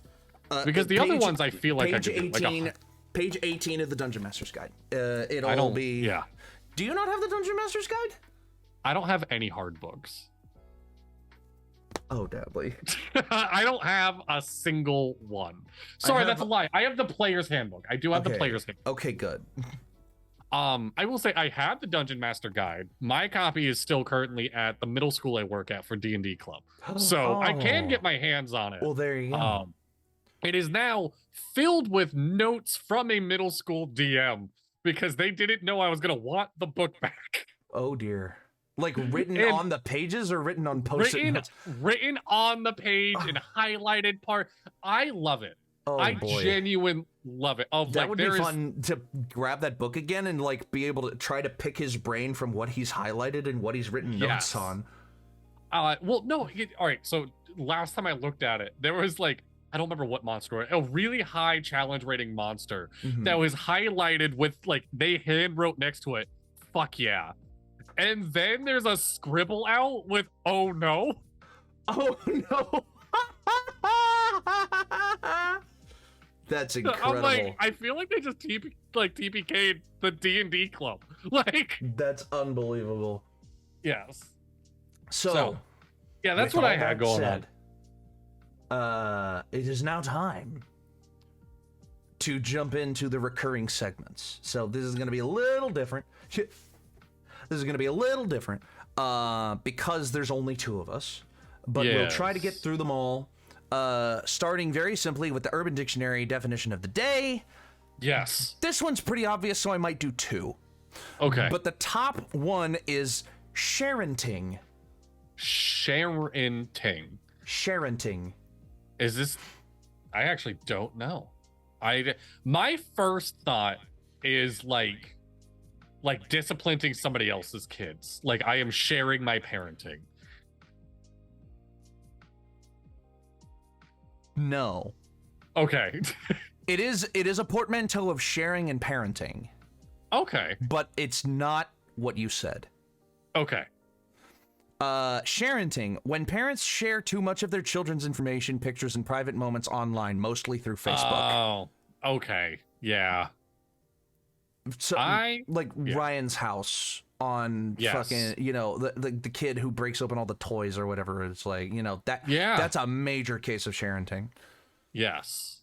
And the next one immediately under it is called flobbing. Flobbing? That's when you try to have sex with a soft dick. Also known as shooting pool with a rope. Oh my god. I've heard that before. I had not. Yes. No, that is not what flobbing is. Flobbing is Adam Lambert's word for when you are talking to someone and looking for your straw with your tongue while not breaking eye contact with said person. So you're like, yeah. yeah. Yep. Oh, fuck. That's flobbing. Yeah. Straw in the eye. Yeah, that's flobbing. So there you go. I love that. I love that so much. Absolutely. Oh, did I stop sharing the music when I stopped sharing, by the way? I think so, actually, yeah. I'm sorry. That's there okay. we go. Now you can hear it again. Yeah. Yeah. I had something else planned for magic items today. Mm-hmm. But Dono's not here, so I'll save it for when he is here. Absolutely. We've been going through all the tool proficiencies within D&D and making a magic item that gives you that tool proficiency. Yes. So if you want to roll a D20, and I'll roll as well, I'll make an item today. To see what we get. I got a 2. I got a 3. There you go. So you have a brewer's kit. Didn't we already do that one? I mean, I don't have anything written for it. Oh, you have written down what we've already done. Like, I have a whole chart. Yeah. Yeah. Okay, so we haven't done brewer's kit yet. Okay. Let's see. Well, I immediately imagine, like, contraactively that the thing that gives you brewer's proficiency is a like a draft of your own brew. So to make that, to turn that around a little bit, like, I imagine an item that when you're drunk you're proficient at brewing, you know, again, contraactively. So like, yes, this mug, this like not flask, what's the word, this flagon, a flagon of ale, this flagon gives you proficiency with brewer's tools when you drink any liquid out of it. It doesn't have to be alcoholic, but if the liquid that you drink out of it is alcoholic, you also get a +1 to your charisma. I love that. And I feel like you could twist that in a couple different ways. Like, you can be, always give you proficiency with brewers, but if you drink like water, nothing happens. If you drink milk, then the next brew that you make with your brewer's kit gives 1d4 healing. If you drink tea out of it, then you get the benefits of a long rest after 4 hours instead of after 8. If you drink alcohol, you get a +1 charisma. If you get it could change. You could make a table out of that too, for like six drinks that you drink out of, and just one of them is anything else, like just it's no effect. But yeah, I think that would be, you know, categories of drink. That sounds kind of fun. I like that a lot. Yeah. I got, and I'm excited because I haven't done one of these yet. Hey. Come to think of it, in the entire time that you have given us magic items to make, how many items have you yourself made? I don't think you've made any. So on stream, I have made 4. That's right. Yeah. I have 4 items that I have made. There's been a couple that like you or Dono have been like, I got one for you at the end of the segment. Yeah, that's right. Yeah. And I have one for you. Yeah. So I've done 4. And this will be number 5. This will be number 5. I got calligrapher's tools. Oh, fun. Immediately, I'm like, okay, so this is a journal that lets you be better at journaling. Okay, that's different. That's different than the most obvious answer in the world, which is a pen that does calligraphy by itself. Yes. But that's the paper you draw on. Yes. It makes you better at calligraphy. That's good. I like that. I immediately think of, and this is not what it's gonna be, but you remember when you were learning to write and the paper had the outline the of the letters? The dotted lines and the outlines of the letter. Yes. So it's a journal that gives you proficiency with calligraphy supplies. So there you go. Like, there's your proficiency with the tool. Additionally, it is a journal that lets you embed messages. So for every 5 letters written, you can hide a letter within them that can be seen with like an activation word that will probably be like the signature at the like bottom. Like a self-ciphering journal almost. A self-ciphering journal, yes. That's I what like I would that. do. Yeah, just simple. Like rogues guilds all like keep one by the front door in case you have to send out a letter. Like, you know, I was thinking, since calligraphy is like the art of type. Yes. And you said hiding things, I immediately thought of metal logos.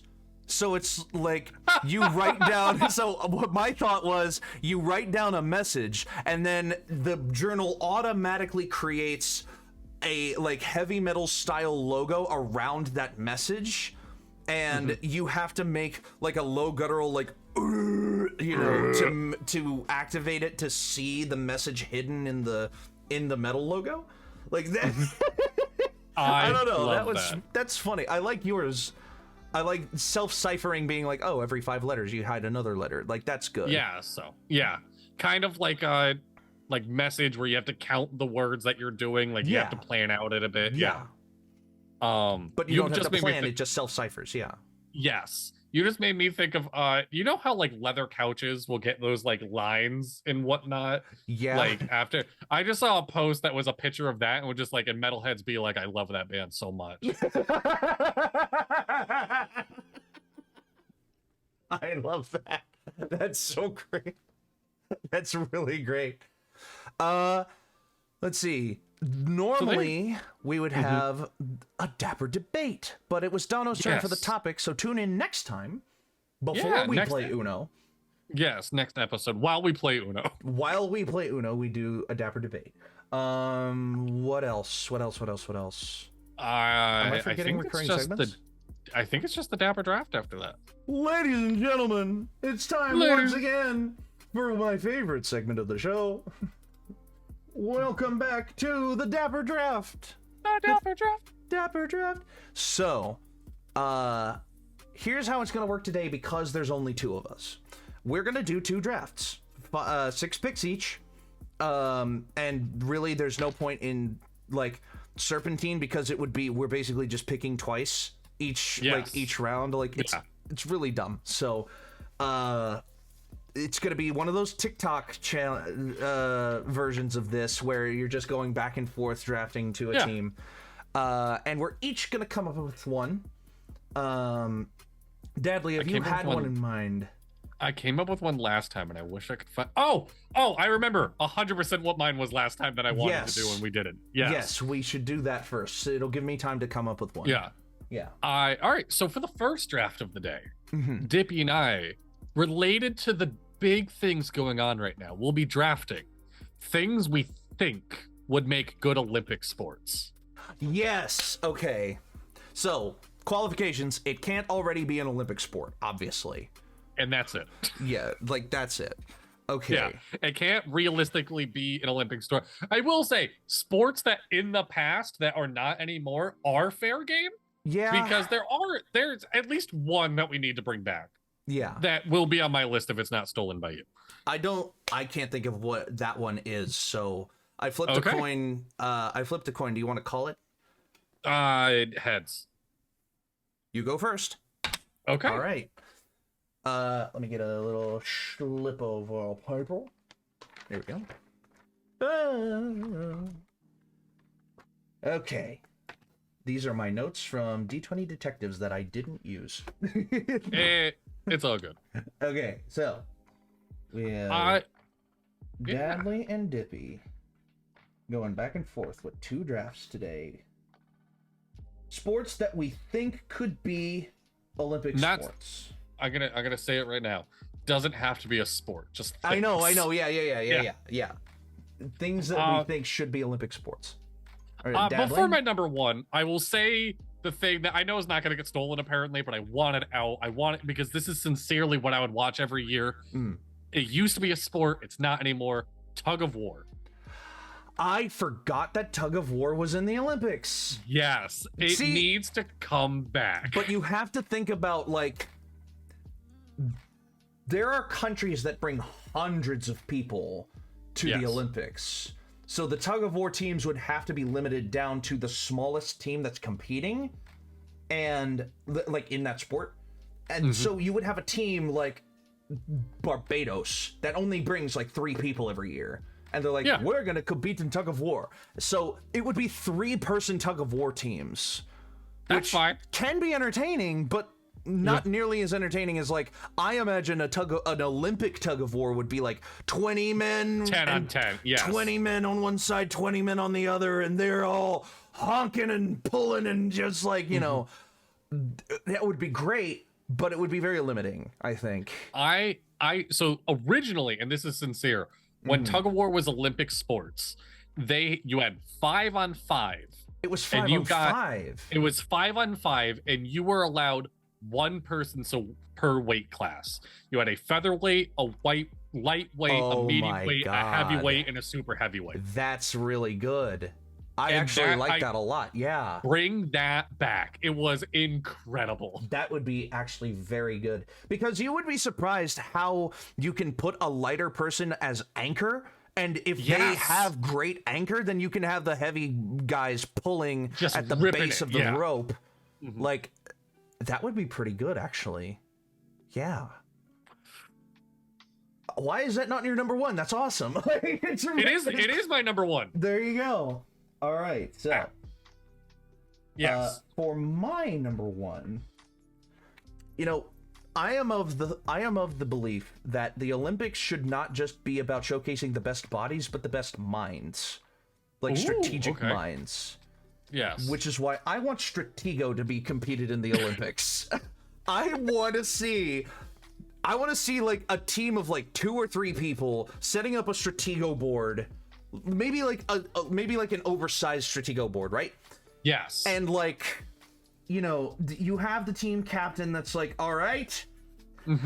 Now I'm just imagining like wizard chess, like from the original Hogwarts Harry Potter movie, where you have teams of like, I don't know how many pieces are on a Stratego board, but I think it's like, it's a lot. It's a lot of pieces.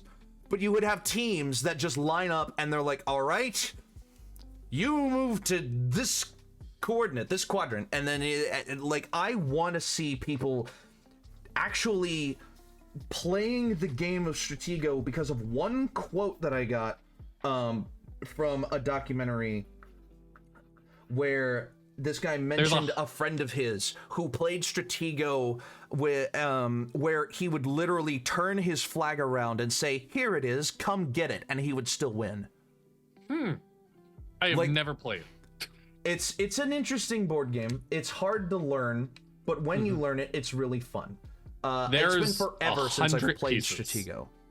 There's 100 pieces. There's 150 on each side. Yeah, so this wouldn't be like a team thing. It would be you would have oversized pieces on a full-size board, or like oversized board, but it would be pieces. It wouldn't be people. Yeah, that would be how I would do it. Yeah, unless you let the people be fans. Fan engagement. See, that's another thing. Someone brought this up a long time ago, and I've always wanted this to be in part of the Olympics. For every event, doesn't matter what it is, you grab a random person from the crowd and have them in their own separate lane, their own separate whatever it is, and you watch them compete next to these Olympians so that people understand the gravity of the Olympics. Yes. People look at sprinting and they can be like, oh, I can do that. No, you fucking can't. No, you can't. You cannot run 200 meters in 9.7 seconds. You just can't. It's so... Or like 100. I think it was Usain Bolt's 100-meter dash is 9.7 seconds. You can't do that. And I want people to see people doing that. Like regular people competing beside these Olympians. I have just found this out that there is like amateur Olympics where you do not train or anything and you get called to go because you're in good enough shape. And I know this because my son's pediatrician had to cancel an appointment because she is part of the amateur Olympics. That's funny. Yes. Okay. But they don't televise that shit, so I don't understand it. I don't get why it's happening. That's crazy. My number 2 Mm-hmm. is something that I think the Olympics is lacking, which is cooking. So for my introduction to cooking in the Olympics, I'm gonna go with Guy Fieri's grocery store games. Let's watch full ass Olympians running full sprint through a fake grocery store and having to cook a meal with just things that come out of cans. Oh my god. Guy Fieri's grocery store games. That's fucking incredible. Here's another one that's like super obvious. NASCAR.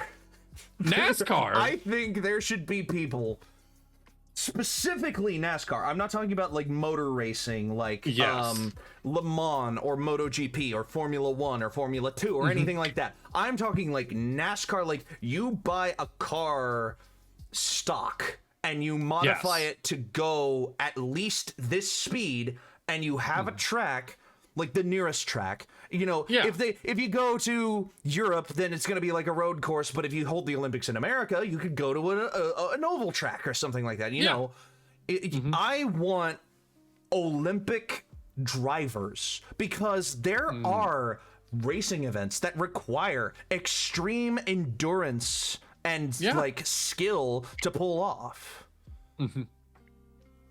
It's just so obvious to me. I have no idea why motor racing in general is not like an Olympic sport, but I would specifically love to see them try to handle stock cars. No, that would be fascinating.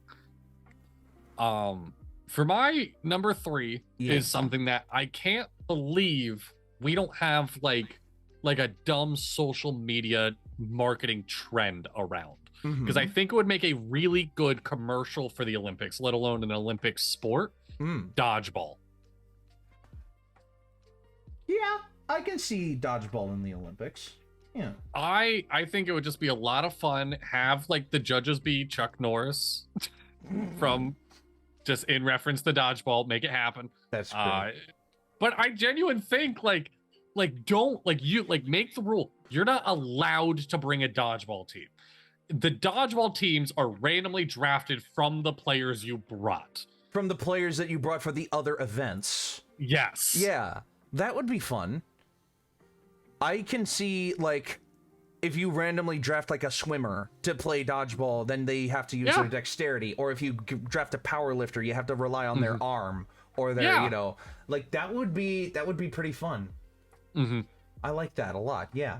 My number 3.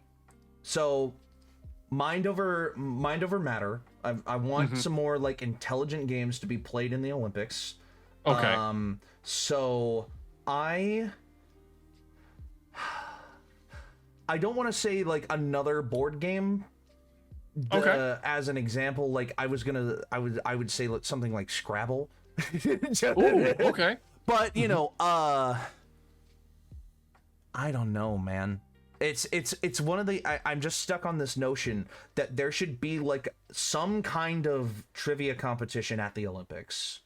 Just have like Jeopardy or something. Not even Jeopardy, like who wants to be a millionaire style trivia at the Olympics. Just like you can make it sports related if you want, you know. Weakest link at the Olympics. Maybe. I don't know. There's something that trivia. There's something in just basic, like, you know, you go to a bar, you have a trivia night, and you're just asking questions related to a topic, and whoever like pipes up and answers it correctly, you know, they get rewarded for it. Yeah. Like I want a trivia night at the Olympics with like you could structure it like you have people who are like, again, as an example, track and field. And you ask them a trivia question like, who holds the Olympic record for the longest long jump in the history of the sport, you know? And people, you would have to have them pipe up and think about it and be like, was that so-and-so? And they get it right, they get it wrong. it would be like point based, and then you get a medal at the end for like the most points earned over the course of the trivia competition. Like it's dumb. There's probably like separate events for, you know, mind over matter better than the Olympics, but I don't know. But there's nothing. If you're showcasing you're showcasing a country's best, then brains are part of being the best. Yes. I also am kind of thinking like breaking the mold a little bit, but instead of like mind over body, it is the body type of the Olympian you have in your head right now. Yes. And we need more Olympians that don't have that body type. Yes. So I'm gonna go with a hot dog eating contest.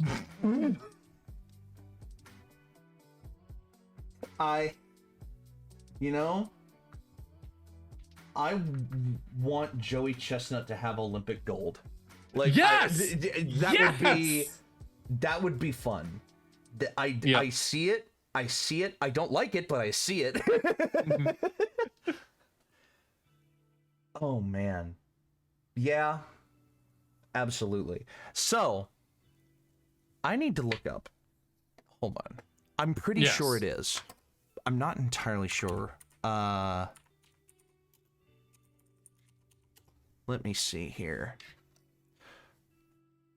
Okay. So, I've just confirmed.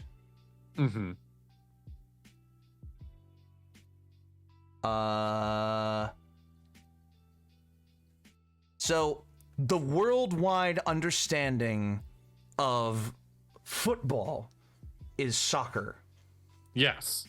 I want Olympic teams to put together American football teams and play American football at the Olympics. This was my next one. Damn, I'm glad I stole it, because if you really think about it, I think other countries call it gridiron football. Gridiron football, yeah. Well, actually, now I need to look up, see if I know that's what they call it in Japan, at least. Japan has a big gridiron football. Oh, wait a minute. Hang on a second. It was featured in the Olympics 1904 and 1932. Yes. College football was played at the 1904 Olympics. Interesting. The sport was played officially as a demonstration sport only once in 1932, though American football has not been played in the Olympics since then. Yeah. So so it was exactly one time in one previous Olympics American football was played. Yeah. Why did it stop? American football has improved so much since 1932. Yeah. Like, even if you had to play flag football, like, I would accept still worth it. Yeah. American flag football over, you know, because it's same reasoning. I want Derrick Henry to have Olympic gold. Yes. Derrick Henry, Lamar Jackson, Patrick Mahomes, Tom Brady, if it had been competed in the past, absolutely are deserving of Olympic gold. Yeah. If it was a sport that was competed around the world. But the rest of the world saw American football and said, "No, you can keep that. We don't want to. We don't want to mess with that." It's a shame. It is a shame. It is a shame, because they took baseball from us. They took basketball from us. We took hockey from Canada, and then the rest of the world took it from us. You know. Yeah. But yeah, it's just. I think American football would make a great Olympic event. Yes. Because then you would see like Russian people being like, "What is center? We need to provide center and guards and tackles. I do not understand." Like I grab the ball, we want the ball. That's what we do. I grab ball, I throw. Now, rugby is in the Olympics, and American football is very similar to rugby. It is, yes. But it's not the same. It's not. Gridiron football would be wonderful to play in the Summer Olympics. So, my number 5, we have wrestling in the Olympics and boxing and whatnot. We're not afraid to get rough. Oh no. And we also have, I think Dippy knows where I'm going with this. Oh no. And we also have like pageantry in the Olympics. We have dance, we have gymnastics and whatnot. Don't say it. Let's get some WWE. God damn it. In the Olympics. It is a team sport. You and a partner choreograph a WWE match, and you are ranked on points just like gymnastics. Oh my god. You are given like 3 minutes of setup. You're given 3 minutes to cut a promo. Again, like, it's your teammate. You're trying to make it good, but it's against the other person. Well, here's the thing is that, like, WWE promo, you have, like, fireworks, and you have, like, fucking, you know, you have giant video board displays and all this other stuff. Like, you can't come up with that in 3 minutes. You can't come up with that. You would have to have, like, a day of prep for, like, no, you have like as much prep as you need. I mean, on stage, you have like 3 minutes of promo and then like 10-minute match. Right. Okay, no, I get that. I get that. Yeah. Man, as soon as you said we have wrestling at the Olympics, I was like, oh dear God, please don't say pro wrestling. Please do not say pro wrestling. And I think it is no different than gymnastics and whatnot. Like, well, it is theater. It's a form of theater. It's theater. Yes, it is showmanship. It's what is it? Equestrian with the horse doing the crip walk? Equestrian.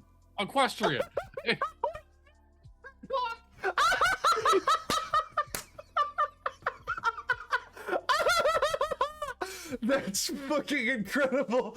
Oh, that's a Snoop Dogg quote. I don't want to take credit for that. That's a Snoop Dogg quote. That is a great quote.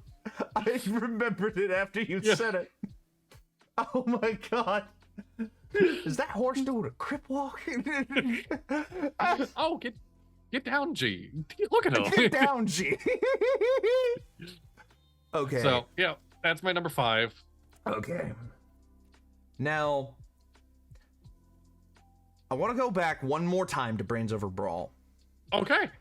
India is not known for, you know, a plethora of Olympic gold. They have their Olympic gold medalists, sure.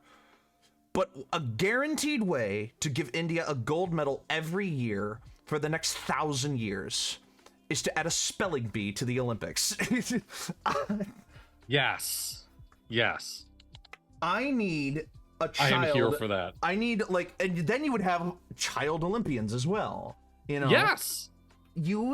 I would see a 14-year-old Indian boy get up on stage next to a giant, muscular, 6'4", like 30-year-old, like powerlifting American man, and watch them try to spell paracetamol. Like, yes.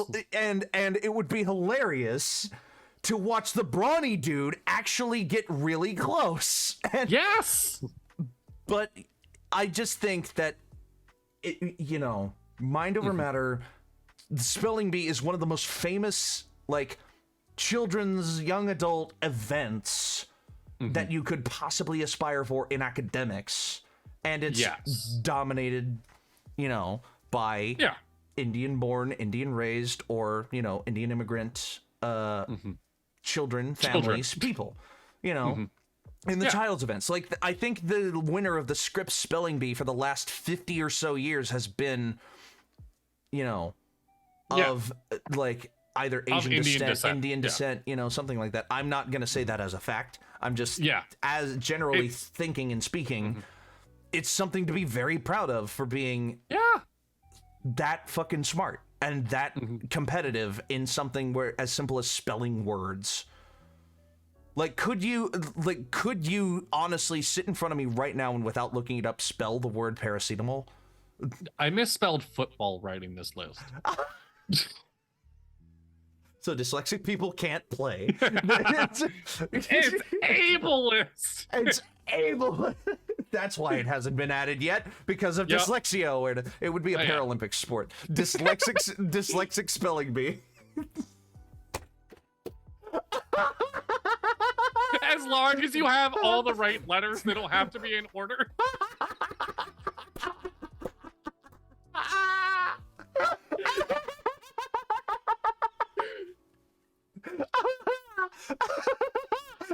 fucking. You got so close. You mixed up a B and a D. We're gonna give it to you. We're gonna give you the point. Like, oh my god. Oh my god. that's really good. Welcome to the second Dapper draft list where we list things that should be in the Special Olympics. The Paralympics. Wheelchair diving. No. Oh my god.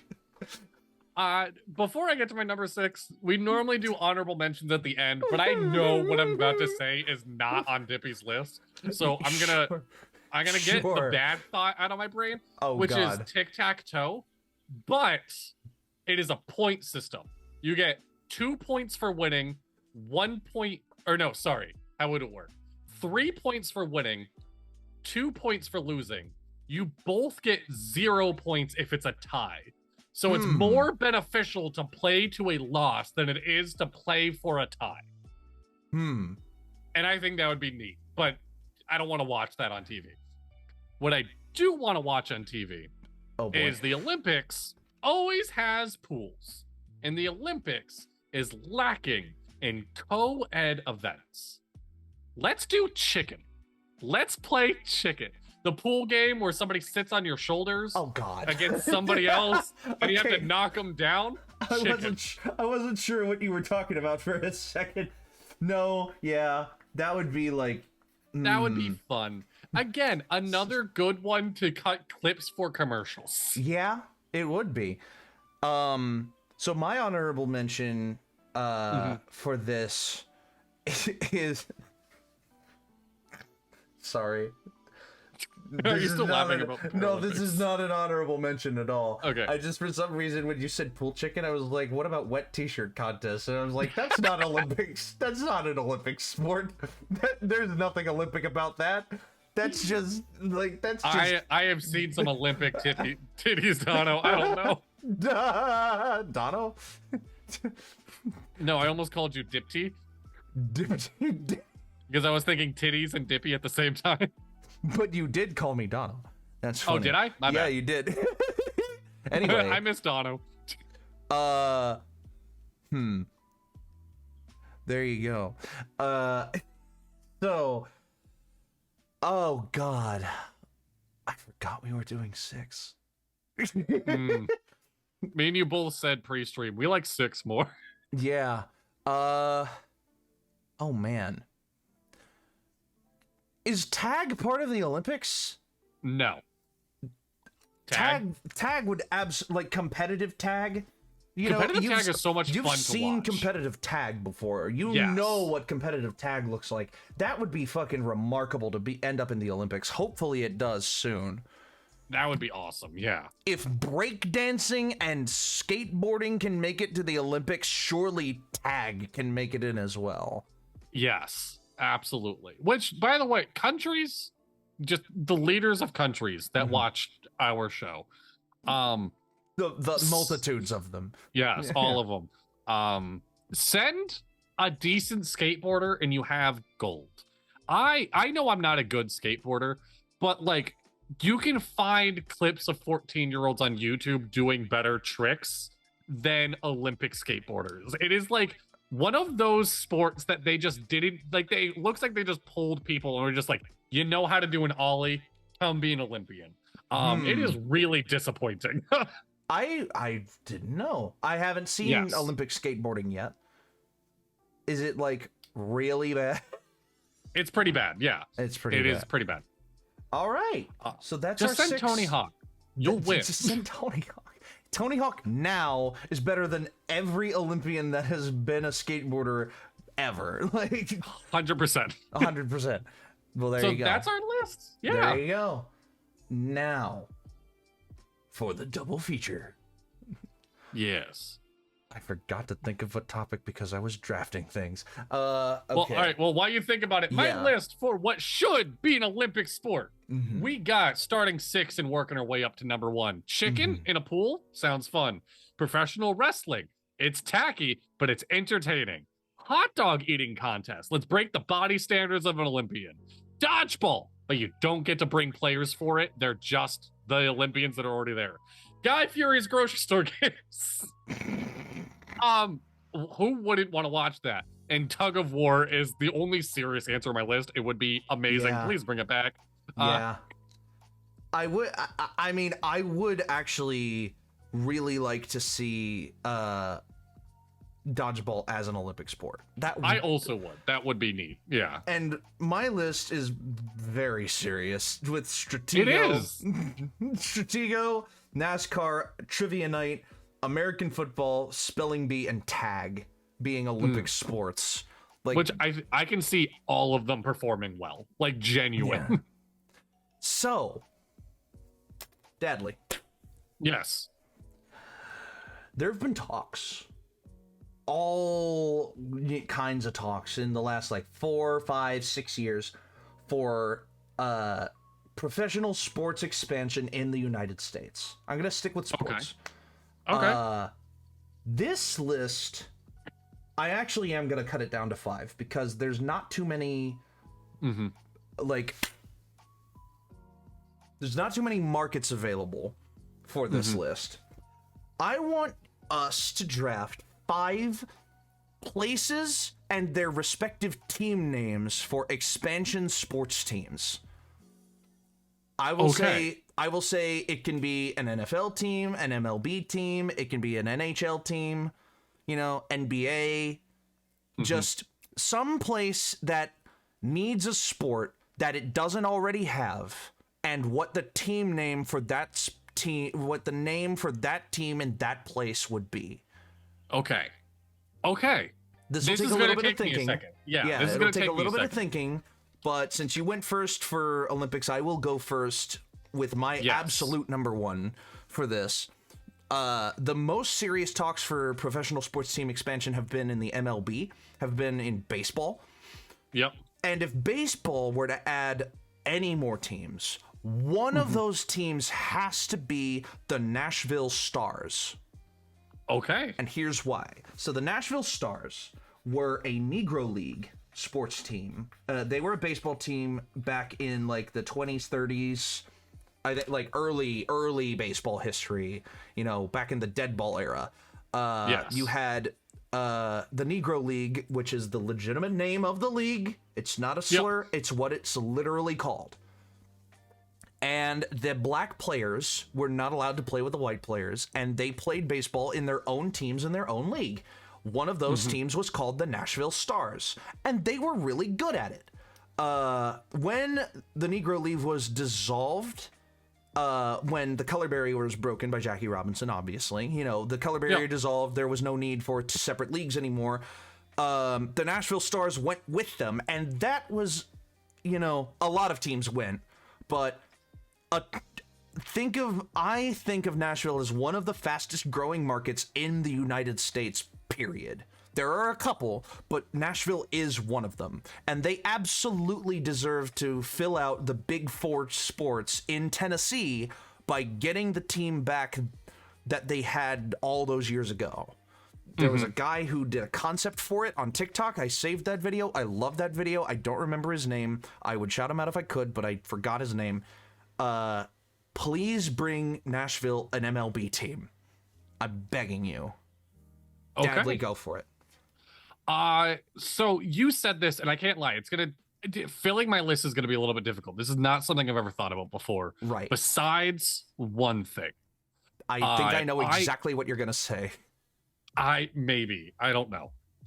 There is a massive community of American football lovers in Quebec. Quebec is one of the biggest NFL This is not where I thought you were going. Okay, go ahead. So let's give Quebec an NFL team. It is close enough that they can still travel to it. Let's make it like the Quebec Leaves or something like that, right off the back of just like a kid. They'll be the only Canadian team in the NFL to start with. So like the Leaves or the Maples or something like that. Right. We'll call them the Quebec Maples. I like the Maples. That's a really catchy name. Yeah. Let's give Quebec an NFL team for them to root for, because they are. Quebec is huge with the NFL. I don't know why. I don't know the stats behind it. Besides, NFL is huge in Quebec. Yeah. So that's really good. Yeah. Okay, that's not where I thought you were going. Okay. Another team that I would really like to see return in the NHL. There was a team that a lot of people loved, and I thought you were going to say this. There was a team that a lot of people in New England loved called the Hartford Whalers. This was genuinely going to be my next pick. Okay. I love the Whalers to pieces. See, I thought that was going to be your number one because of that thing, but I'm sorry to take it off your list, but it's absolutely important that I want the Hartford Whalers to return as a professional team because it would give Connecticut another sports team again. It would give Connecticut somebody to root for, other than the Patriots in football, other than the Red Sox or the Yankees in baseball. Having someone to connect to in your home state is so much better than leeching off of another state for your team. Yes. So the Hartford Whalers absolutely deserve to make a comeback. And now I've got a little bit of thinking to do. You took the Whalers, so I'm gonna stick with Connecticut though, because yes, Connecticut, we need a rally. We need somebody to get behind. All of our teams are from elsewhere in the world. Yeah. So for that, I'm gonna stick with the NFL. This is probably gonna be my last NFL draft. Right. I'm going to go with the Hartford Wolves. Wolfpack is like a very big thing in Connecticut. It is weirdly the name of a lot of radio stations near us, and so the casinos, I've brought up the casinos a lot of Connecticut today, are one of the few tourist attractions of Connecticut that a lot of people go to. For those of you who don't know, they're on Native American land. So they're owned by Native American, and they use a lot of wolf imagery and whatnot. Yeah. And so the Hartford Wolves for an NFL team. Yeah. Give us somebody to root for. We have 2 stadiums in Hartford that are abandoned, that do not get used. We have the area to make it happen. There you go. It needs to happen. Yeah, absolutely. So my next pick is going to be kind of an all-encompassing one, giving a team to an area that desperately needs a team. Because you look at a map of NFL teams, and you see a U shape.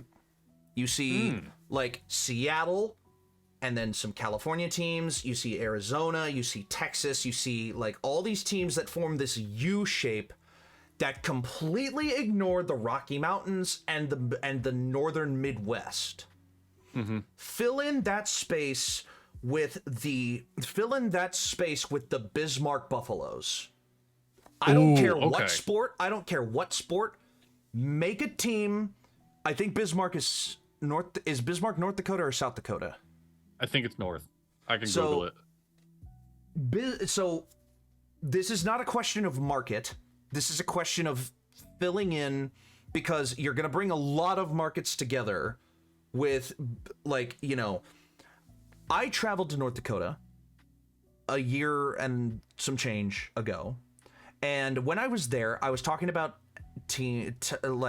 football a little bit, and one of the people who was working at a restaurant that my family went to went up and came up to me and said, "I heard you were talking about football. Where are y'all from?" And I said, "Tennessee." And he said, "Oh, I love the Titans." And I was like, "But you're in North Dakota." And he was like, "Yeah, we don't have anybody here. I did my research and I found the Titans and I thought they're really cool. I'm a fan of the Titans." And I was like, "Well, that's awesome. I'll bring my love back with me. I'll bring my love back with me." And that tells me, my internet connection, sorry. But yeah, that tells me that the Midwest needs a team. So the Bismarck Buffaloes is just an idea. Bismarck is definitely not like the biggest market in the Midwest. You could absolutely go, you could go to South Dakota, you could go to Nebraska, maybe like like Pierre, Nebraska, Yeah. There's a reason there's not a lot of teams there in that area, because it's so like far apart from everything else. It's so desolate, and like there's not a lot of people that live there. But the people that do live there deserve something. Yes. You're absolutely right. I would absolutely put it to you that the Bismarck Buffaloes would be great as like an MLB team, because it doesn't need a lot of space. It doesn't need a lot of, the stadium can hold a lot of people, but not the most people of any kind of stadium, you know. Mm-hmm. And it draws people into America's game, America's pastime. Like, it draws them in perfect. I want a major league team in the Midwest, in the Great Plains. And that's my pitch for that. That's funny that you said that, because I literally just finished writing down my next pick, which is an MLB team. And this is, I will say, not a place that I would say deserves another team, but a place that I think an MLB team would thrive. Vegas. Las Vegas. I'm going with the Night Owls. The Night Owls, Las Vegas MLB team. Okay. I love that for you. Las Vegas just purchased the Oakland Athletics. Are you fucking kidding me? So they're about to get a baseball team. Well, then I was right. They're gonna be my answer. They're gonna be the Las Vegas Athletics very soon. I do like your answer though. The Las Vegas Night Owls. That's awesome. I think that's a great name for an MLB team in Vegas. There you go. That actually is really cool, because that's like, you have the Diamondbacks in Arizona. You have like the, you know, that's pretty good. Okay. I have said forever, not forever, I've said for a while now, that Seattle needs a rivalry that doesn't require them flying 1,000 miles to get to them. That's fair. Put an NFL team in Portland. I want an NFL team in Portland, Oregon, because Oregon have the Oregon Ducks, they have the Portland Trailblazers, they have the Portland, you know, they have teams, they have a sports community in Portland. And I think they would be big enough to support NFL, at least in one of their neighborhoods, or maybe like, you know, in Salem, you could put the stadium and then just call them Portland or the Oregon, whatever. And my team idea for Portland or Oregon is the Portland Gray Geese. Oh, okay. So geese are very popular animals. Well, I mean, they're very combative animals everywhere they go. But in Oregon and the Pacific Northwest specifically, geese are like an icon. And the gray goose, you know, you have a vodka named after the gray goose. Yes. And you also have, up in Portland, in a transportation museum, the spruce goose, which was at its time the largest aircraft ever built by a Portland native, a Portland billionaire who built it and flew it. And it's a great icon of that region. Plus, it would go perfectly alongside their college team, the Oregon Ducks. It would, yes. So put an NFL team in Portland, call it the Gray Geese. You can have that one for free. I love that. So my number 4, I went over the border into Quebec because they're big NFL. No, I mean, I did that for number 1. I get you. Yeah. I am going to go the opposite direction now. Shit, give me 1 second. I'm getting a phone call. Okay. So while Dadley does that, I'll take this time to remind you of our sponsor, W.GG, a wonderful energy supplement that you can add to your drinks and have any time to give you some caffeine and some energy for the rest of the day. The rest of, you know, and you don't end up crashing. You can go to W.GG and use code ANIEPOD for 15% off your next purchase. I am good at Jenny. I hate to do this in the middle of the draft. Apparently, there was just somebody spotted in my driveway, so I'm gonna have to go check what's up really quick. Sure. I will be right back. No worries. That's all right. I'll talk about some honorable mentions. So, little unprecedented. Hey guys, how's it going, everybody? The last messages I see are from Lost Chaos. It's good to see you here. Good to see everybody enjoying themselves. I'm glad that my movie sheet intrigued you all. But yeah, this is fun stuff. I feel so bad that Dadley didn't know that Las Vegas is literally just bought the Oakland Athletics. It's funny. I feel like I feel like you could very easily say that Oakland needs another team, like, because they just lost both of theirs. You know, the Oakland Raiders, the Oakland Athletics, like Oakland, the Bay Area doesn't have those two teams anymore. Like, that sucks. Give them a team. I can see that, but there's also just like a problem with the ownership over there. You know, they wanted a lot of money and they did not have the chutzpah to actually get that money. So, you know, it's fair enough to say maybe Oakland is one of the best sports like cities in the nation. Like, the people of Oakland love the Raiders and the Athletics, but they're just treated so horribly because of the ownership. It's really awful. Give them a new team with a new owner that actually gives a shit, and I think you would hear a lot of rejoicing. Honorable mentions that I'm not going to put on my list. I know that Albuquerque is a big market in the Southwest rather. You know, and Albuquerque doesn't really have any teams. New Mexico doesn't really have any teams. Until now. They just bought the Arizona Coyotes. No, Utah bought the Coyotes. So never mind. Albuquerque is a giant market in the Southwest that absolutely deserves a team. It's in New Mexico.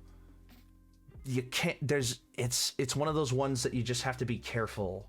Like, you could absolutely set up a sports team in New Mexico, but it would take like a while. All right, cleared up? I think, yeah. Okay. They ran off. I don't know what the fuck. There's carjackings going on by me. I'll just be honest. So. Oh, okay. Fair enough. Yeah. Were you just talking about Mexico? I was talking about Albuquerque as an honorable mention of mine, where like Albuquerque is a giant market in the Southwest that absolutely deserves a team. I'm not going to give them one on my list, but it's an honorable mention for me. So what I was getting at is we went over the border to Canada, and you were just talking about the Negro League and whatnot. I'm very honored. My first class I actually got to teach in full by myself was about the Negro League. We read an amazing book about it, and it dipped down the border to Mexico. Let's give Mexico City an MLB team. Okay. I can't think of a name yet. Because I was like, okay, what are the symbols of Mexico City? Angels. We can't do the Angels. Well, not right now. So, yeah.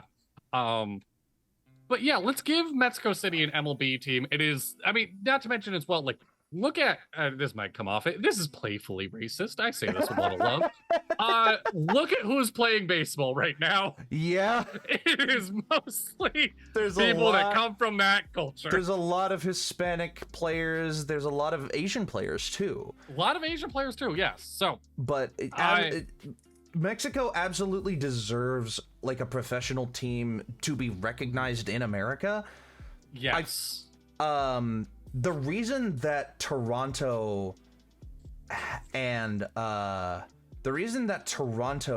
an MLB team is because it's literally right over the border from New York. Yes. Mexico City might be a little too far south of the border itself to support like a team in a country like that. And travel would be a little bit of a nightmare, you know. Yeah. Toronto you can make an exception because it's that close to the border. It's easier. Absolutely. You know? Yeah. This is dream world, dream scenario. It is dreamland. Like, yeah. I absolutely could see Mexico having a professional baseball team. Like the World Baseball Classic. Mexico's team is really good. Japan's team is really good. Absolutely. Yeah, good point. Well done. Yeah. Okay, so for my number 5. Yes. I really want to put another NFL team somewhere, but it's hard. Yes. Because there's already 32 teams in the league, and if you add more teams, it's very hard to even them out. Yes. Like, especially considering it's already so nicely divided, four divisions and 2 conferences in 1 league. Like, that's great. It's 16 and 16. It's 8 and 8 and 8. or it's 8-8 and 8-8. It's 4-4-4-4-4. It's great divisions. Already adding the Portland Grey Geese would be a problem, Yeah. But the NFL does want to expand. The other NFL team that I would love to put somewhere is that there is a large football hole, like in the country. Like there's a lot of college football, but not too many like professional football teams in like this little area of like, you have Virginia, West Virginia, Maryland. Maryland has the Baltimore Ravens, obviously, and then and then you get down just a little south of that to Carolina. You have the Carolina Panthers, but the Virginia Cavaliers, and the UT Vols, are a huge team in an area that is very geographically closer to Carolina. But, you have one Tennessee team supporting them. So the state that I would love to put an NFL team in is Kentucky. And I think because you have Virginia, West Virginia, and Kentucky all in a nice little line that don't have any NFL teams unless you count the Baltimore Ravens, Yeah. And I think putting an NFL team in Louisville would be a really good, like, what is it? You have the Cincinnati Bengals right on the border with Kentucky, but actually giving Kentucky a team in Louisville right across the river from Cincinnati would be remarkable. It would make for a great rivalry, and you would give that geographic region another NFL team to root for that isn't from a state that they hate, like Tennessee or Ohio or New York or Pennsylvania, or Maryland. No offense. But, putting a team in, like, the upper South, like the border states of the South. Yeah. You could even put them in Bristol, Virginia, if you wanted. Have a Bristol rivalry between, like, Bristol, Tennessee and Bristol, Virginia, being like, oh, yeah, that kind of thing. But my actual solidified guess is the Louisville Thoroughbreds, just as a team name. Because of all the horse culture, because of all of the, that's funny. Having a team named after quickness. Yeah. It's funny you say that, because my honorable mention was going to be giving them an MLB team and calling them the Sluggers. Yeah, the Louisville Sluggers. Yeah. Sponsored by Louisville Sluggers.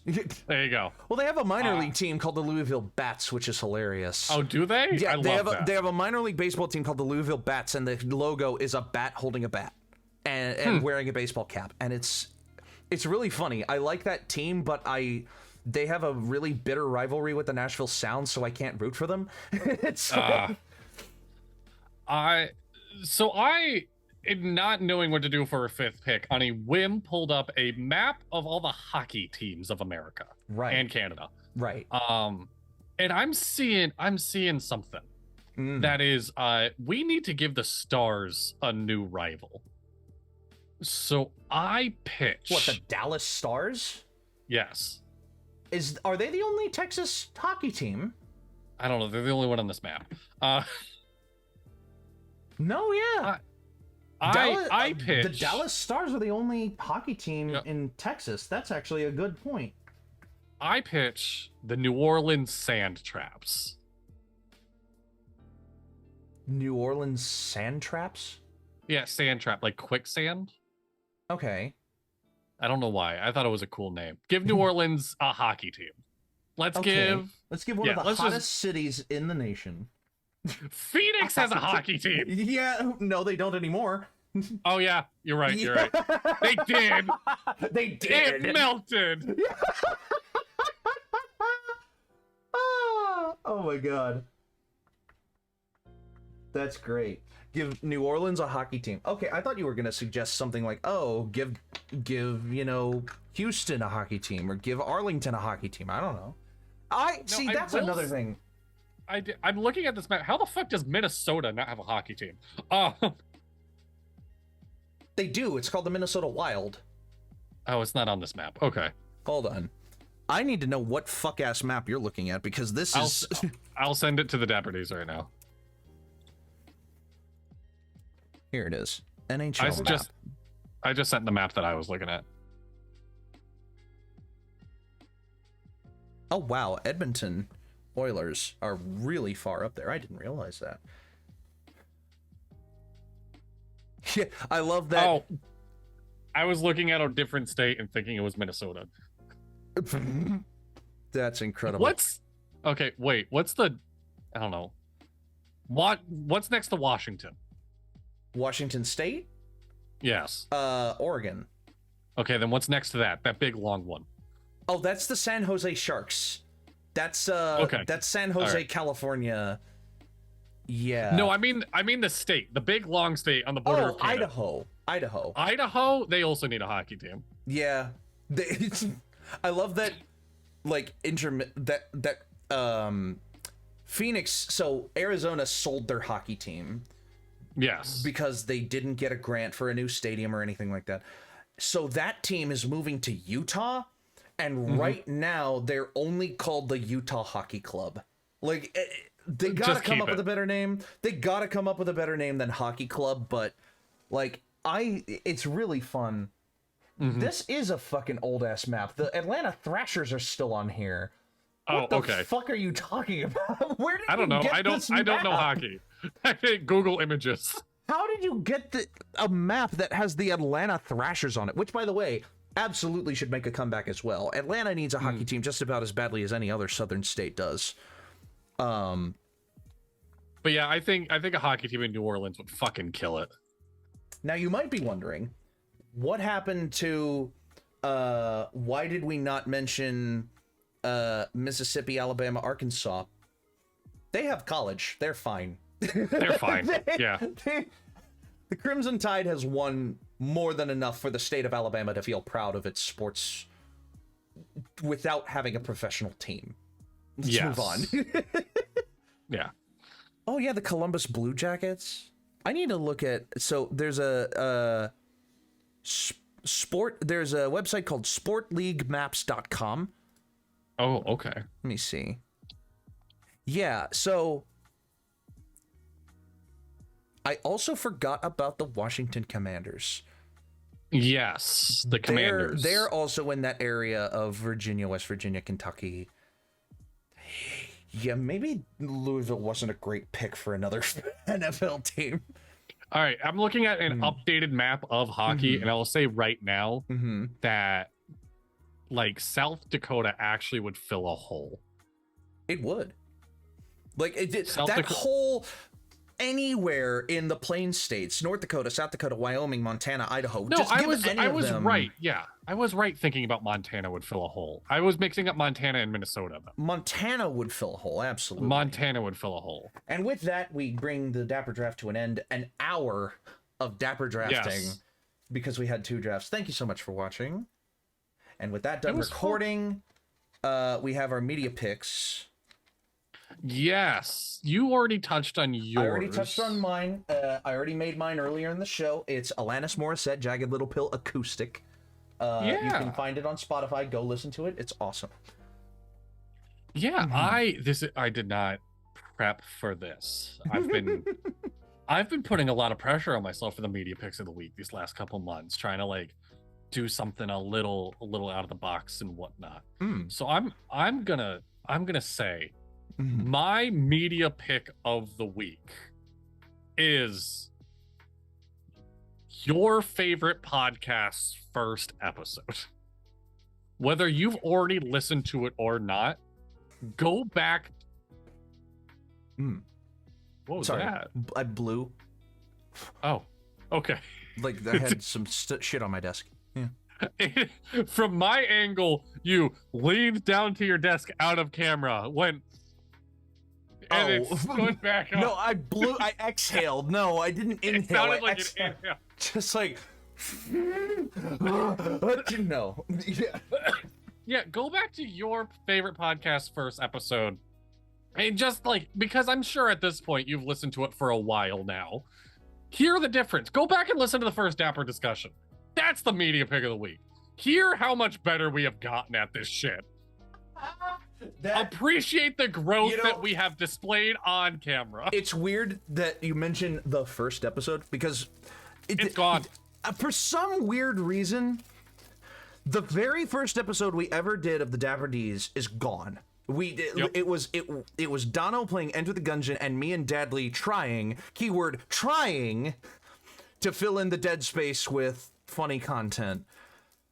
And the first ever episode of the Dapper discussion that we did is also gone. Yes. And it was us trying, keyword trying, to have a normal conversation while also entertaining an audience. Like, yes. So, the first one you cannot watch, but the first one on YouTube, the oldest one you can find on YouTube, go back and watch Dapper discussion number 2. Yeah. Number 2. Yeah, we've gotten a lot better at this shit. It's just been me and Dippy, which, like, 2 years ago, can't believe it's been that long, would have terrified me. It would have just been like, we can't do this without all 3 of us. We've been nonstop talking for 2 hours. Yeah. Like, we've gotten so much better at this stuff. So, that's my media pick of the week. I love that I jumped from your favorite podcast to this podcast, because this is your favorite podcast. I mean, it has to be if you listen to us, right? Yeah. And last but certainly not least, we shall offer you some closing life advice. I have gone through a creative roller coaster this, y'all have been doing really well. Thanks, Lost Chaos. Thank you. Thank you, Chaos. I've been going through a lot of creative highs and lows lately because there's a lot of really awesome projects I want to work on with the barrier of money. And it was really eating at me. And then I saw the finish line for the D100 weather, and it went from I have this idea for a weather table to I am holding a physical copy of a book pamphlet I wrote that I am very, very proud of.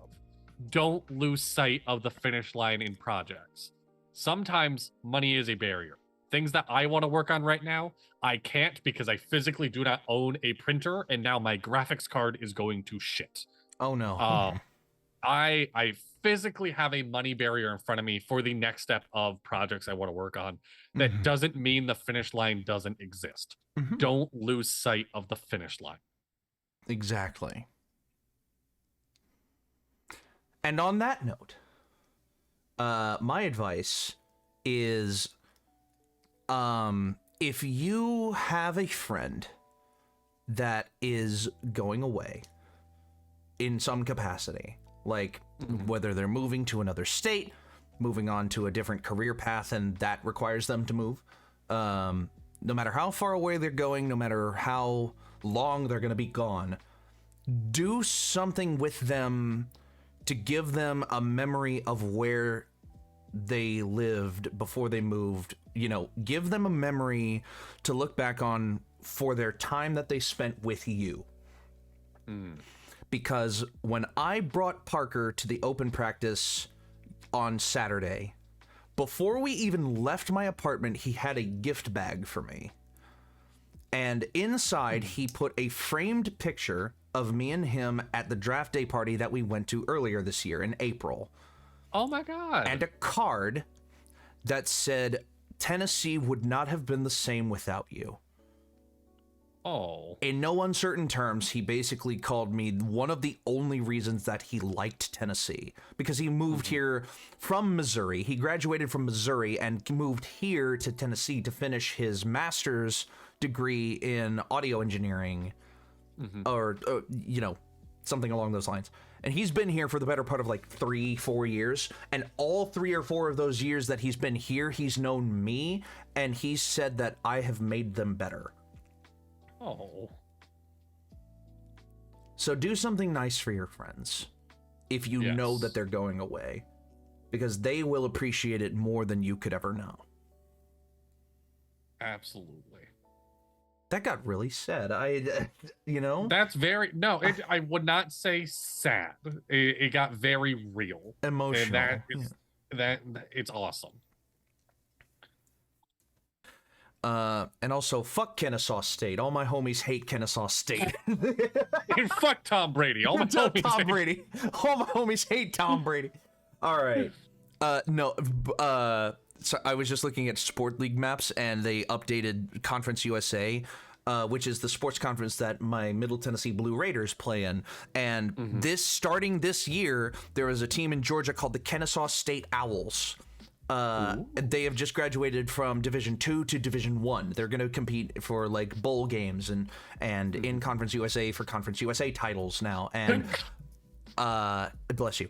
And I just have to say that that's bullshit. They did not need to join our conference. They could have joined the Sun Belt. They could have joined any other conference. And now they're just giving it Middle Tennessee State more speed bumps on their road to glory. So fuck off. No. And on that note, thank you so much for watching the Dapper discussion. I've been Dippy. I've been Dadley. And until next time, your adventure matters. Stay dapper. And roll for initiative. Bye-bye. Bye. Bye-bye.